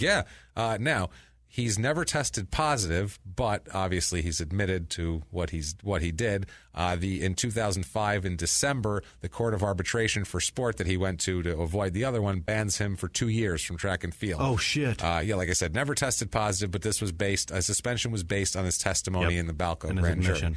Now, what they do is when they tell you you've cheated, if you have any medals, they send you a request for the medals. They want the medals back. The IAAF. It's a request, though. They want the medals back. And what they do is, if you comply, they put them in storage, and they then press a new set for the runners-up, is what they do, because then now they're the gold medalists. But if you don't hand it in, if you don't give it to them, there's nothing they can do about it. So you can just not have it. Yeah. The most they can do is extend your suspension because you didn't abide by their rules. But they can't arrest you or anything. Right. There's nothing you can fucking do. Their requests were ignored by Tim. He's keeping his fucking medals. Screw you, and I don't blame him. This whole case with steroids with him and the grand juries and lawyers and all this cost him $2 million. Yeah. Cost him and Marion $2 million. Holy shit! So that's a that's a big That'll deal. Put a man. strain on your relationship too. $2 million, yeah, and they're having trouble earning more too because now they're disgraced. So right, now it's and like, now they've got a do? lifestyle that they've bought that they cannot. They live down they the can't street. sustain anymore. They live down the street from Michael Jordan for Christ's sake. Well, you can't just. The guy, the face of Chapel Hill, Dean Smith, and you're his fucking neighbor. Yeah, exactly. You're waving to him as he picks up his paper. You got to be able to finance that sustainable life, and if you can't do it because you're a fucking disgrace, what are you going to do? Yeah, what are you supposed to do? You start to panic a little. Foreclose. You start to panic. Yeah. Tim blames doping in general on governing racing federations. He's like, it's not us. He says, in their own words, quote, "When you got a sport that the agents control, that the shoe companies control, and you get very little from your federation, then it's out of control. And in track and field, there is no structure. It's every man for themselves." Which, makes sense. I mean, that's every sport, though, isn't it? Well, I mean, like in the NFL, there is a definite controlling body. Yeah. It's the NFL. Yeah. Everything is tight. MLB, there is a controlling body. But the shoe companies control that shit just as much as those people do. Well, the shoe companies control what the players do, but if they want to suspend people for something, I got you.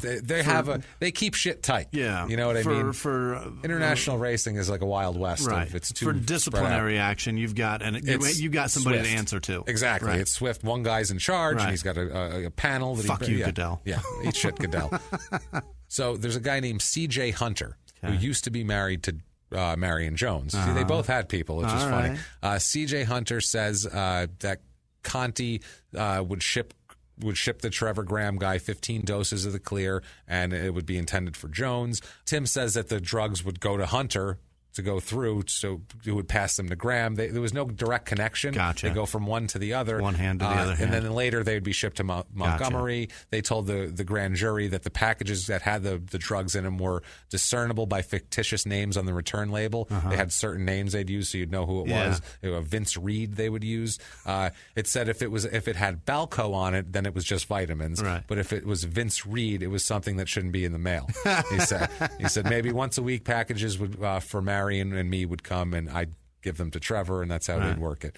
Now, the reason why the drugs weren't sent directly to Graham, the coach, is because his wife was a sheriff's deputy, and she didn't know about it. Oh, Jesus. So if the packages come and they're intercepted by a shir's deputy, he might have some wife, problems. He's going to get some shit at home. At the very least, he's going to get some shit at home. He's going to get some questions. Yeah. Tim hopes to be reinstated at the time by the IAAF when the suspension's over in 2007. He said that he assumed that as a condition for reinstatement, they would require him to repay the money he earned during that period, because that's what they do a lot of the times. He heard from other runners that were suspended that he was required to return his winnings. So he estimated he owed them about $270,000. Yeah. So he's thinking he had to pay them back that money. Right. But he doesn't have $270,000. He needs to do something to make money. Oh, no. What does he do? Oh, no. Don't sell drugs. What does he do? Don't pimp hoes. He turns to a friend of his. Yeah. This guy, Robinson's his last name. He turns to Robinson, and he's a drug kingpin, this guy, that he knows from Virginia. He's at the time in federal prison in New Jersey. But he gets a hold of this guy, and this guy masterminds. Call this guy in Newark. I got this guy in Newark I'm going to check. He's in prison in Newark for drug dealing in Virginia, but I think he's my key to financial salvation. I'm just saying. So he's my Dave Ramsey. He's my guy. I'm telling you right now. Tony Robbins all the way. Yeah. So this guy masterminds a counterfeit check writing scheme. Fuck. Is how they do this. Tim knew the scam was illegal, but they still jumped right in, didn't care. He's got fines to pay. He doesn't give a shit. Robinson says that he called him in prison over the phone, that Tim said, quote, "They're messing with my paper, my lifestyle. How am I going to maintain my luxurious lifestyle? Your boy needs to do something because I've been trying to maintain this lifestyle for the next 30 years. Do you hear me?" So he's saying that shit. He's like, yo, they're fucking with me, man. Robinson said, shit, right away, I'll help you out. He called a guy named Anthony Prince as a guy he talked to in the prison yard. He learned that Prince had basically a check scam involving a New York bank, a bank account in New York that held over $100 million. He's got a check scam on how to work this account. Okay. This is all very complicated, and I'm going to try to give broad strokes and not be too mired down in numbers and check numbers and shit like that. And too much blueprint on how to do this shit. And too much. That's up to you fuckers if you want to go out there and do it. Don't blame it on me, though. He called Montgomery, told Montgomery to come to the prison and see him. They laid out the whole logistics of the whole thing. Robinson tells him, quote, "Dog, no joke. If you do not follow the orders of this game, this scheme can land you in prison for several years." Yeah. Like, motherfucker, this ain't playing around. Don't fuck up. This isn't illicit street racing. This is for real. This isn't doping in the fucking Olympics either. This is federal fucking prison. Yeah, this isn't joking around. No. But he didn't care. Montgomery said he was all in. There's no movie made about doping in the Olympics. There's a definite huge blockbuster movie made about stealing and forging checks. No, good point. No shit. This is major shit. This guy said that Montgomery never had not one iota of apprehension about the whole thing. He's like, yeah, great, fuck, check I'm in. Sure, Let's do it. He said he talked to... I saw that movie. Let's go. Come on. The guy said he talked to Montgomery and Marion Jones on speakerphone one time, and he said that Jones seemed to have a little bit of... She was more apprehensive? Yeah, she had a little bit of like, I don't know about this. Yeah. He said that, quote, Marion was actually the cautious one. Just her responses. Tim, are you sure? Tim, are you sure? But she was in love with Tim, and she followed his lead. Wow. So that's how it goes. Over the next few months, these people made $1.7 million over a few months on the deposited checks. What they would do, the whole scheme netted more than $5 million. Okay. What they would do is they would write these checks and have, it's very hard to explain. They'd write these checks. They would have Marion or Tim endorse them and deposit them.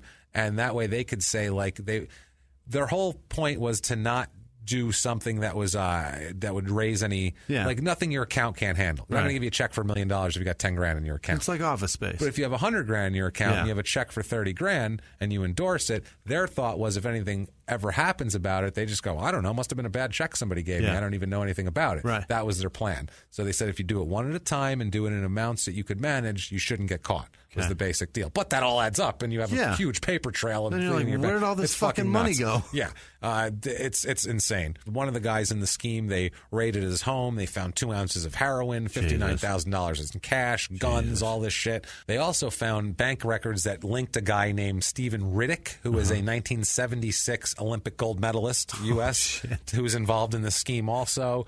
So there's a lot of people involved in this. He had a drug sentence, this guy, the Riddick guy, and so he was trying to make money. This is what they did. They were like, we need money quick, and so this was their idea.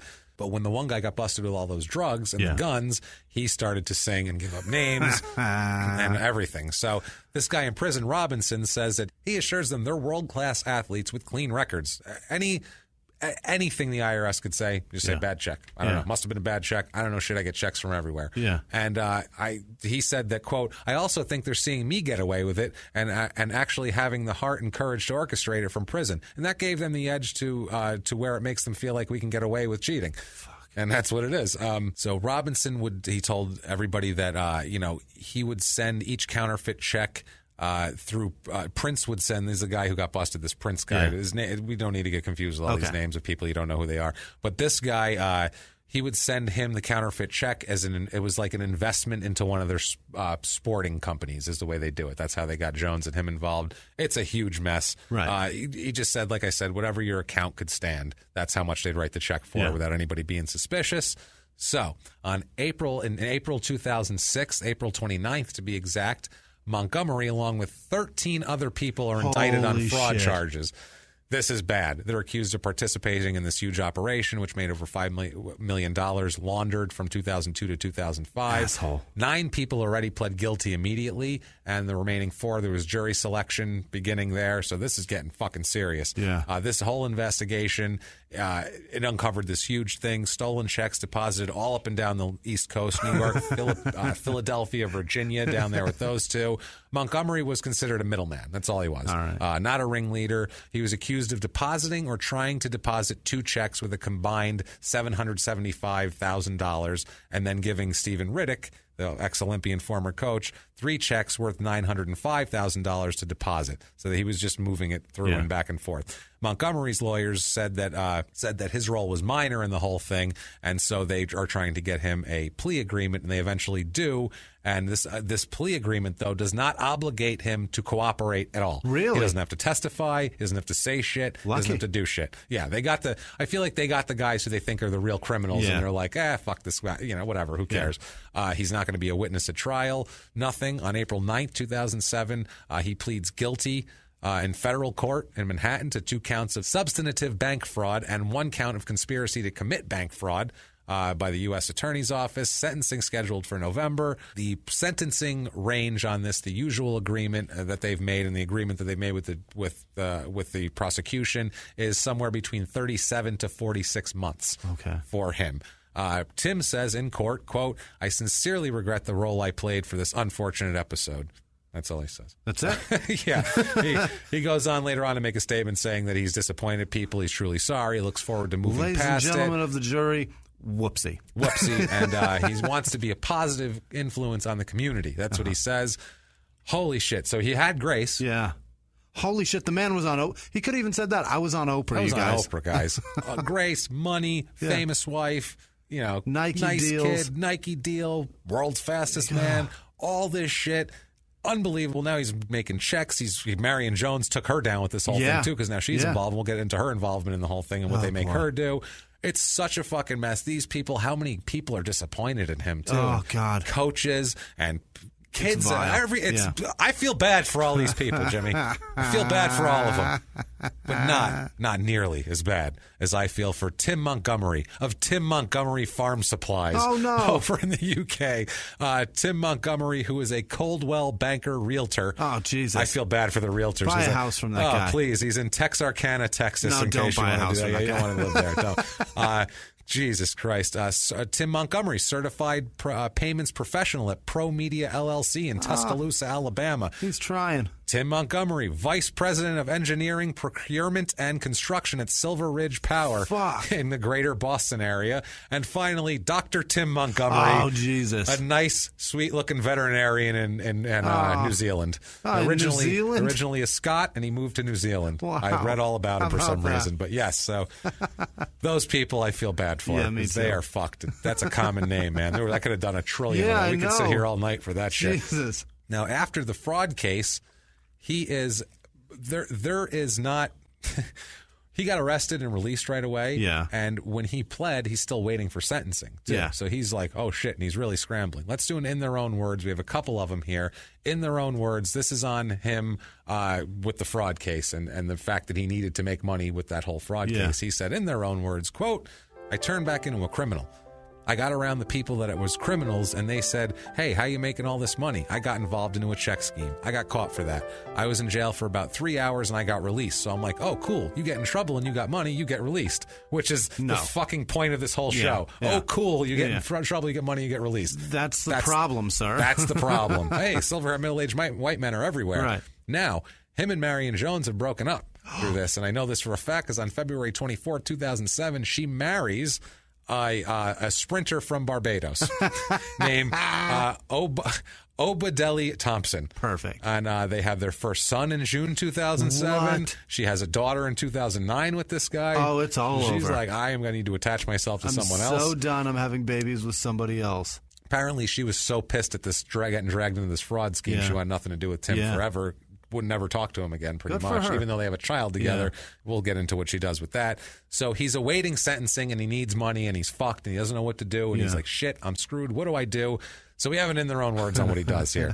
In their own words, quote, "I'm needing money to fight the check case, and it started piling on, So I turned to the streets.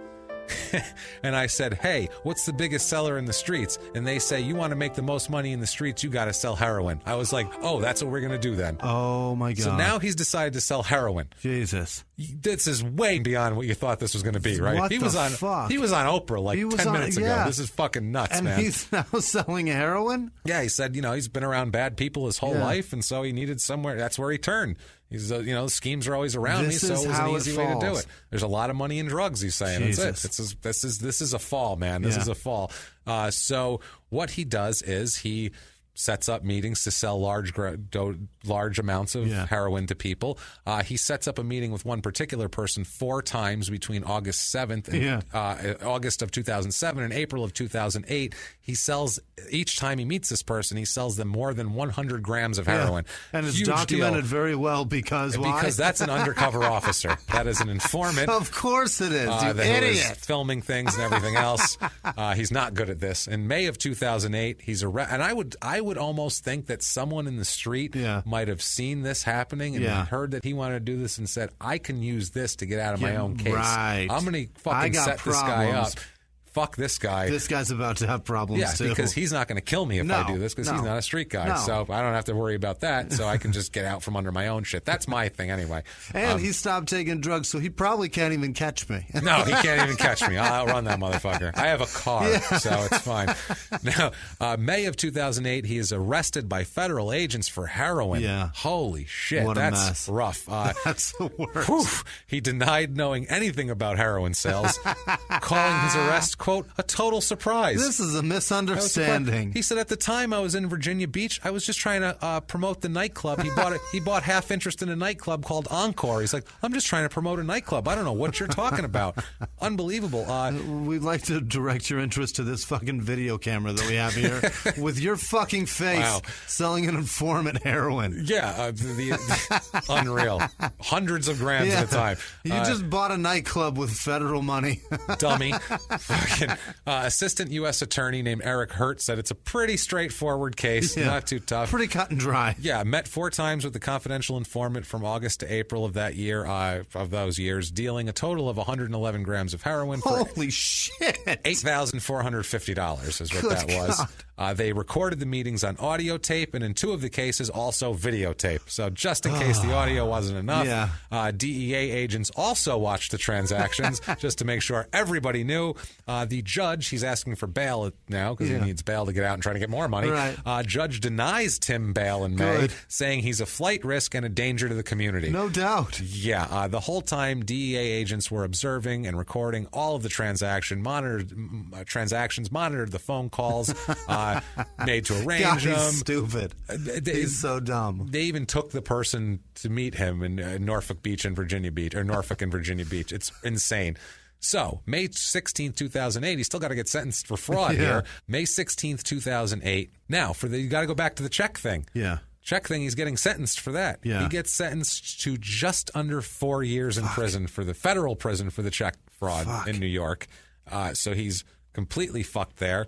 Now, on the drug thing, he's completely fucked there also. So he accepts a plea bargain there also to get a minimized sentence with this. 8 years? He gets 46 months in prison. Another 46. So it's basically another 4 years. So he gets 8 years. So he's got basically 8 years, and they are not to be run concurrently. So they that's are consecutive. 8 years in prison. He's going to run 46 and then run another 46. Then run another 46, exactly. Brutal. Now, he's trying to use the excuse that he needed to pay back the Federation to try to be a runner. He's like, I didn't do this because I'm a drug dealer. I did this because I wanted my career back. They said, no. You still did it. The Federation said that they never asked him for a dime back. Wow. They said also, too, what they do is they have a history of if you are going to have to pay it back, they'll work out an installment plan for you. You don't have to pay a lump sum. They said, we do not ask for lump sums. We work out whatever they can pay back and do it. We just want it to come out right. He didn't have to do this. Yeah, the head of the drug administration, the drug doping board, said, "Let me say this: it is pretty pathetic to use that as an excuse for why he got involved in a check kiting scheme and all this. In fact, the International Track and Field Federation has been overly compassionate in past years,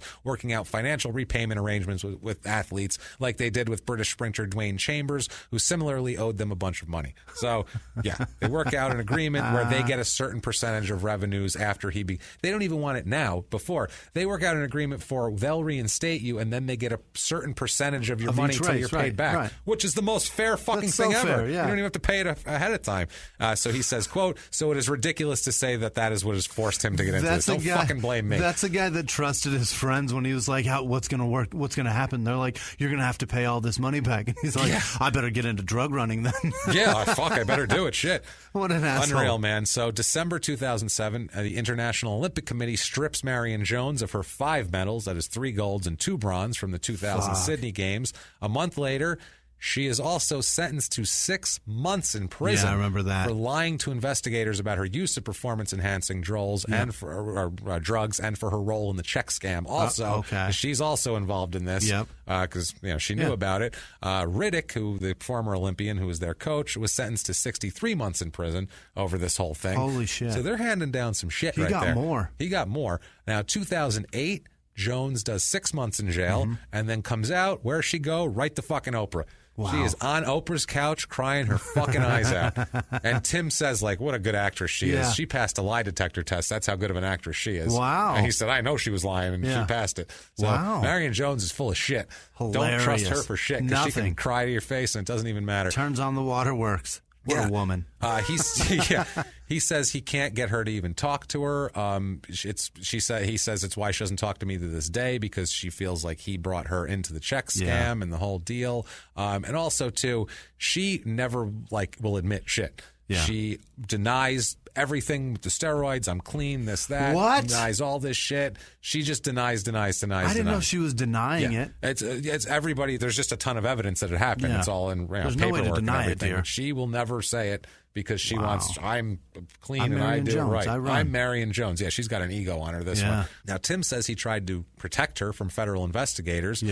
Instead, she ended up pretty much flipping on him. He said that she was going to, if this went to trial, she was going to be a witness against him. Wow. They had her on camera, because they had her on camera walking in and out with the checks in the bank. He said they knew it wasn't my signature on the back of the check. She was saying she didn't know anything about it, and we all know that's not fucking true.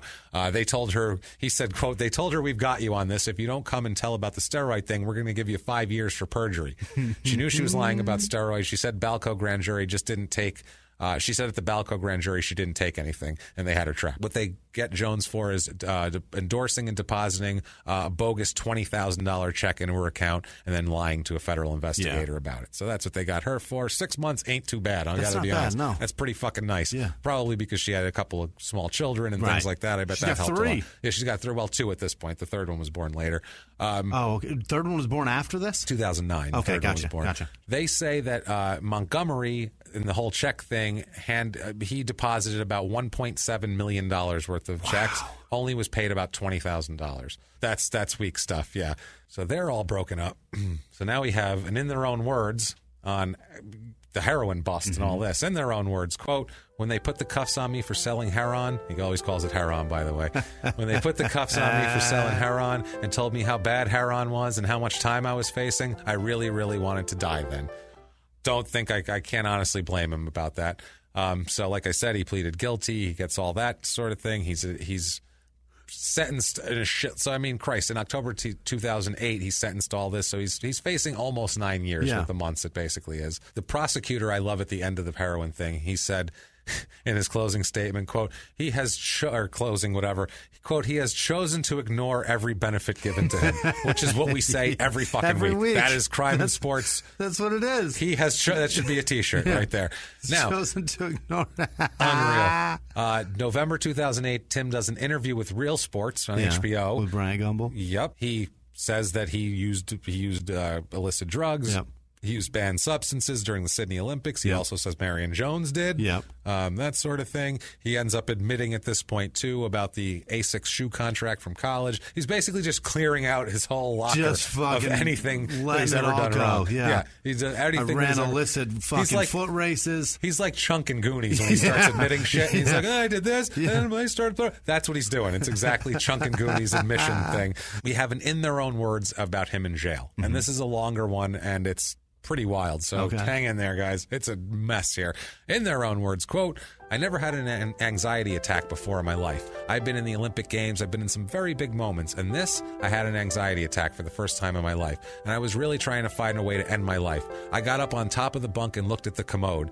And I said, I'm going to fall and try to break my neck or break my head on the commode. Then I was like, ooh, what if I don't succeed? That's going to hurt.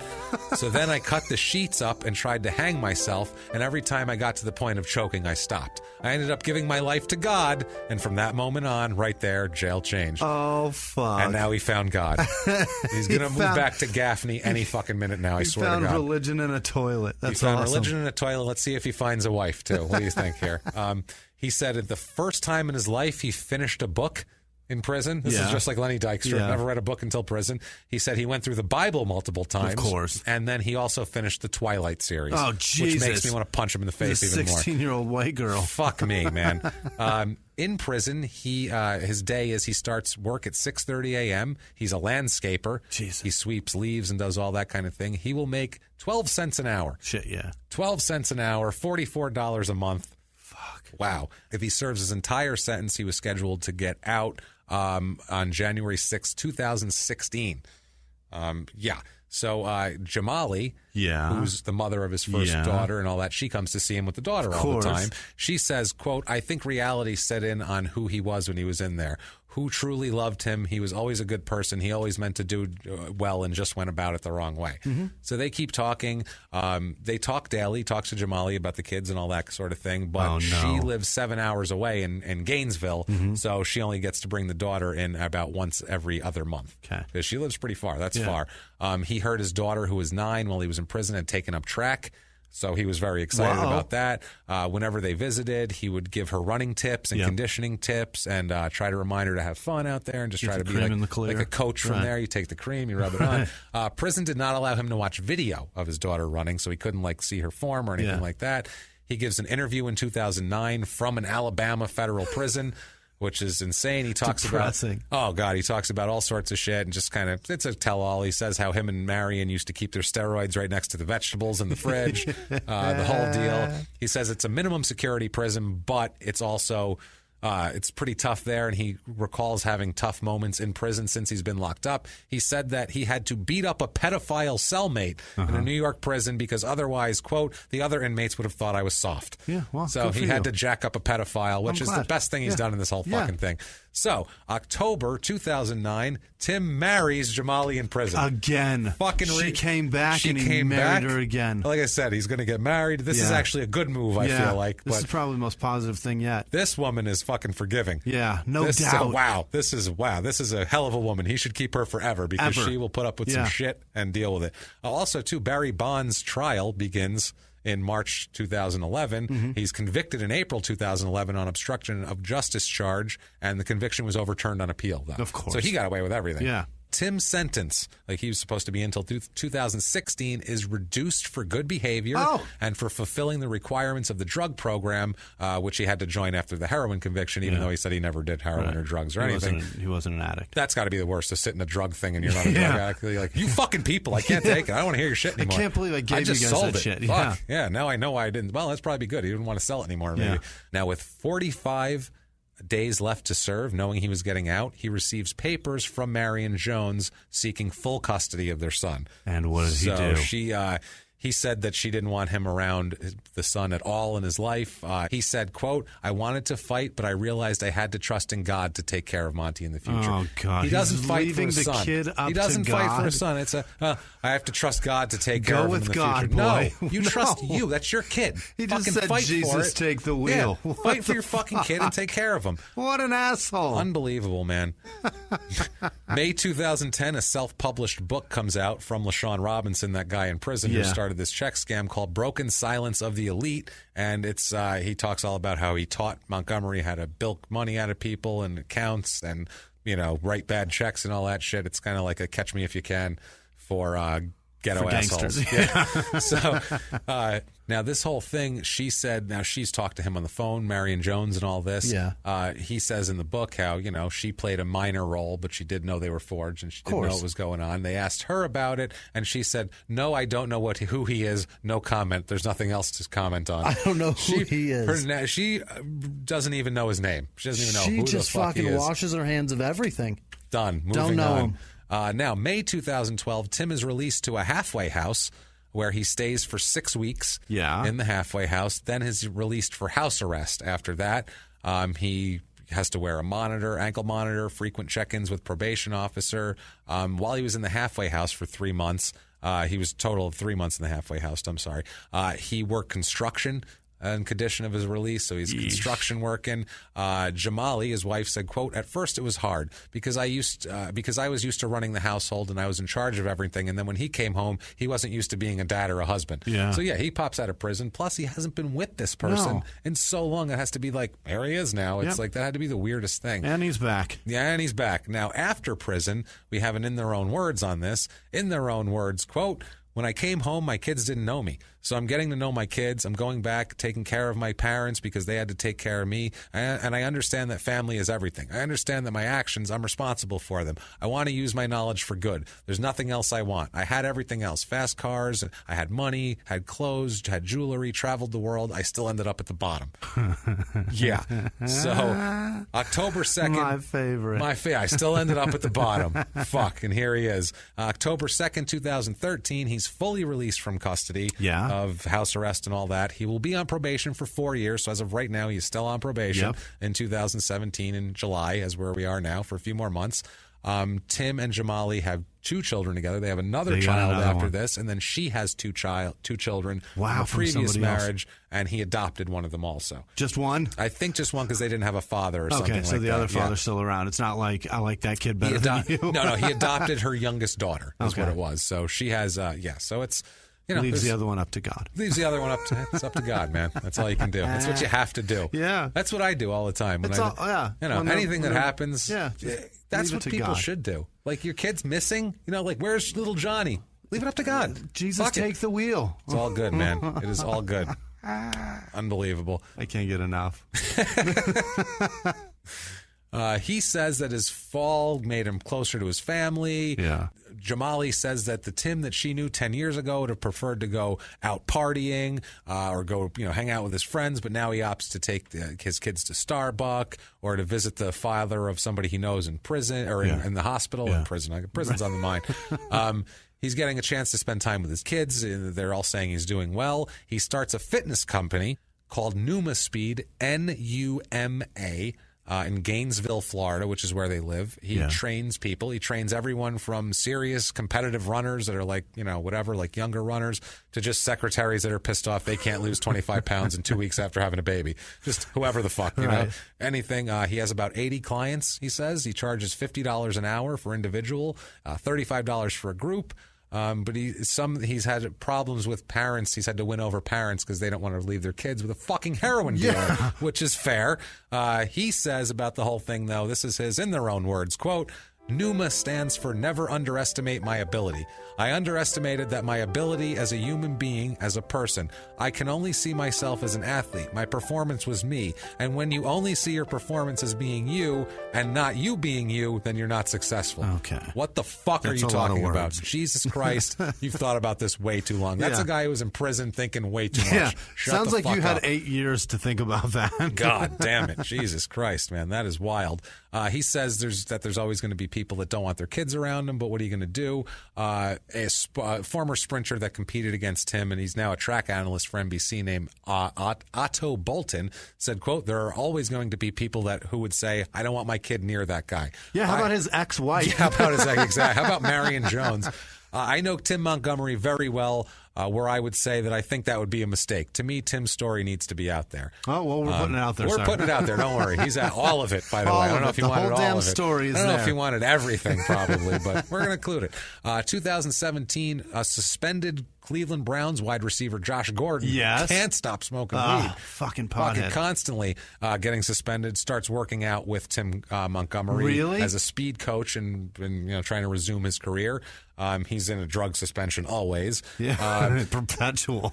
Yeah. Now, crazy thing, Tamaya, the daughter, they became very close with Tim, and then she fractured her femur and had to use a wheelchair for 6 months. She fractured it so bad. Tim got right in there. He tried to help. The leg healed up, and Tamaya started running again. In her first meet of the year, he finally got to see her, and she ran the 100 in 12.48 seconds. That's fast. Which is hugely fast for a 13-year-old girl. That's so fast. Fucking insane for a 13-year-old girl. Who broke her girl. fucking femur. Her just coming back from a broken femur. Jesus. Jamali said about the whole thing, she says, quote, he really wasn't interested in us. He was more focused on what he was wearing to the club and what kind of car he was going to drive. Now, after prison, he takes time for them. He makes quality time for them. It's something I could have never, ever dreamed he'd do, and it touches my heart and theirs. Aww. And even in their own words on him and this whole thing, he says, quote, in their own words, quote, trying to get to where disgraced Tim Montgomery has been charged with a false start. He's back in the blocks and winning the race. I didn't lose the first part of my life. I just made a bad choice. But I won't lose the second part of my life. I don't want to be remembered as the world's fastest man. I want to be remembered as Tim Montgomery, the man who gave his life to the Lord, and he's such a better man now. The Lord. His book is going to be called False Start. Ooh, you know it. You know it. He gives his life to the Lord so much that they now do fluff pieces on him on the CBN network. Jesus. Christian Broadcasting Network. Fuck. Where it's like an ad for the 700 Club and then a fucking Tim Montgomery fluff piece. And donate money to us. If you want to get with Tim Montgomery, you can. You can go to apbspeakers.com. That's public and motivational speaking. What? You can rent Tim to come speak to you. Amazing. Here's how they pitched that. In his speech, Tim Montgomery motivates all to understand the significance of discipline, hard work, and setting parameters for success, especially when dealing heroin. You bet. It's not in there. He inspires his audiences by explaining you are the only one in the way of your success. Once people around you see your determination, eventually they have no choice but to support you or get out of the way. You bet. However, you must always keep your eye on the prize, which is you in capital letters. As he shares his visions with his audience, no matter what age, the takeaway is the same.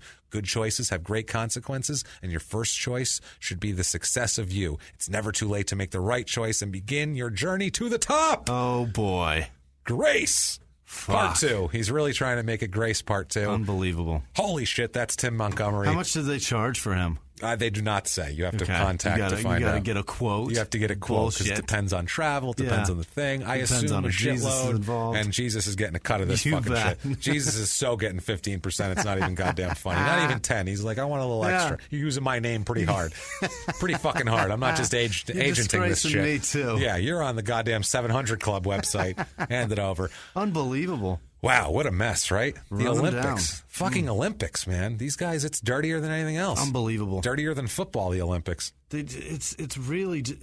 But I don't care. I don't give a shit. No. All that shit. The drug stuff didn't bother me at all. Whatever. You start Check passing fraud, checks heroin. and costing me money because it's my bank too. Well, not only Granted, that, it's fucking federally insured, but that's still it's costing people money. If everybody did it, what would it would dry that shit up in a heartbeat. Ruin everything. It's ridiculous. And then heroin, you're fucking killing people. It's fucking heroin, for Christ's sake. I mean, give me a goddamn break. But that's unbelievable. He did it. If you like that story, you can get on iTunes. Holy shit. Give us a review. Give us 5 stars. Tell us you're following instructions, following directions. You can go to patreon.com/crime and sports, and you can make a donation there. That'd be excellent. Lots of rewards for you. You can go to PayPal. You can do crimeandsports@gmail.com over there, and you can drop us a donation, a one-time if you feel like doing. Whatever you feel like doing. We have, by the way, a list of some amazingly fine people. Is it deep? That's deep that Jimmy needs to read off right now. I will read it right now. The people are Heather Budd, Selena, Gretchen Oswald, David Smith, Brittany Harrington, Tyler Card, Amy Reiners,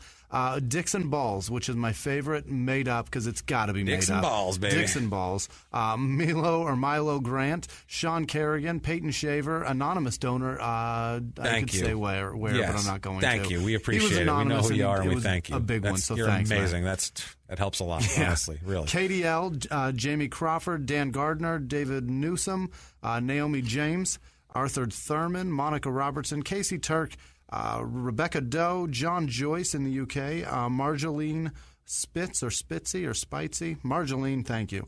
Carrie Clark and Lisa Morrow. But my favorite email of the week was from Jake Hinka. This is cool. He's a United States veteran, and so on our other podcast we mentioned Small Town Murder, which you should be listening to. We mentioned that the United States military nowadays is nothing compared to World War II. You have to give context. The guy, there was a man who was killed, an 80-year-old man. You got to give context. It's not just saying they were nothing compared to this. This guy fought in the Battle of the Bulge. Yeah, he fought fucking Hitler off. Like, literally fought Hitler. So we were like, look, American military, we love you guys to death, and you guys are amazing, but you could kill 1 million terrorists, and it's not fucking Hitler. It's not your fault. There's nothing you can do about that. So James said that, And this guy wrote to us, Jake Hinka, and he said, I was listening to your You Follow Oklahoma episode of Small Town Murder, in which you mentioned that the modern soldiers don't have shit on World War II vets. As a former soldier who served in Afghanistan, I have to say you're absolutely right.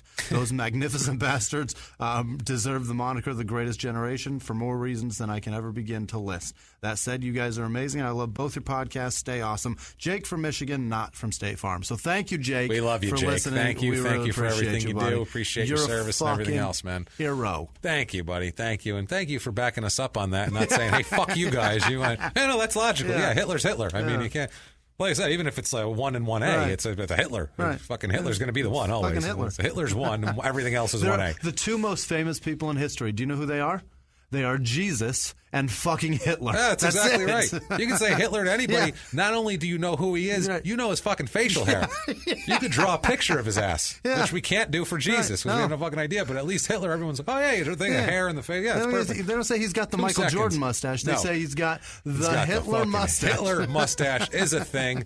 Holy shit, guys. It's been a wild week. Yeah. Wild week. You should get a hold of us on social media if you could. That would be at Crime and Sports on Instagram, Twitter, everywhere you want. Facebook.com/Crime and Sports, crimeandsports@gmail.com. That's the one. Why don't you give them your social media? Tell these fine people where they can reach you, Jimmy. At Wisman Sucks, WHISMAN Sucks on Twitter, Instagram, and Snapchat. And thank you guys for sending all the amazing dog pictures and cat pictures and pet pictures. That was a fun weekend. Thanks, guys. Yes, I appreciate you involving me in that. If you would like some pictures of the cat, Ed, let me know. I'll send you a picture of the cat. Sweetest fucking cat in the world. He's amazing. You're gonna need to clip those balls though. He's got a big pair of cat balls on him. Holy shit, are they? It's impressive. They're dog balls. It's impressive. That cat has dog's balls. He's cool as fuck. Also, too, very good with other pets. He is. He's very good with other cats. He used to there was a little kitten that used to come by and he used to let it eat his food. He would back up, and that's pretty rare for a cat. He wanted to play with Frankie too, and he wants to play with my dog a lot. I have a 100-pound dog, which is another reason why we can't have a cat because Frankie the Crime and Sports dog.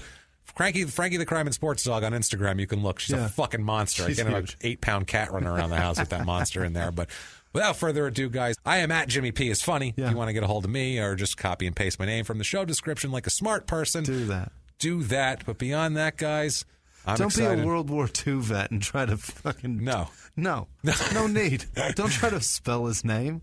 Don't be a hero. Don't be a hero. Just copy and paste. Damn it! Live from the Crime and Sports Studios. We will see you.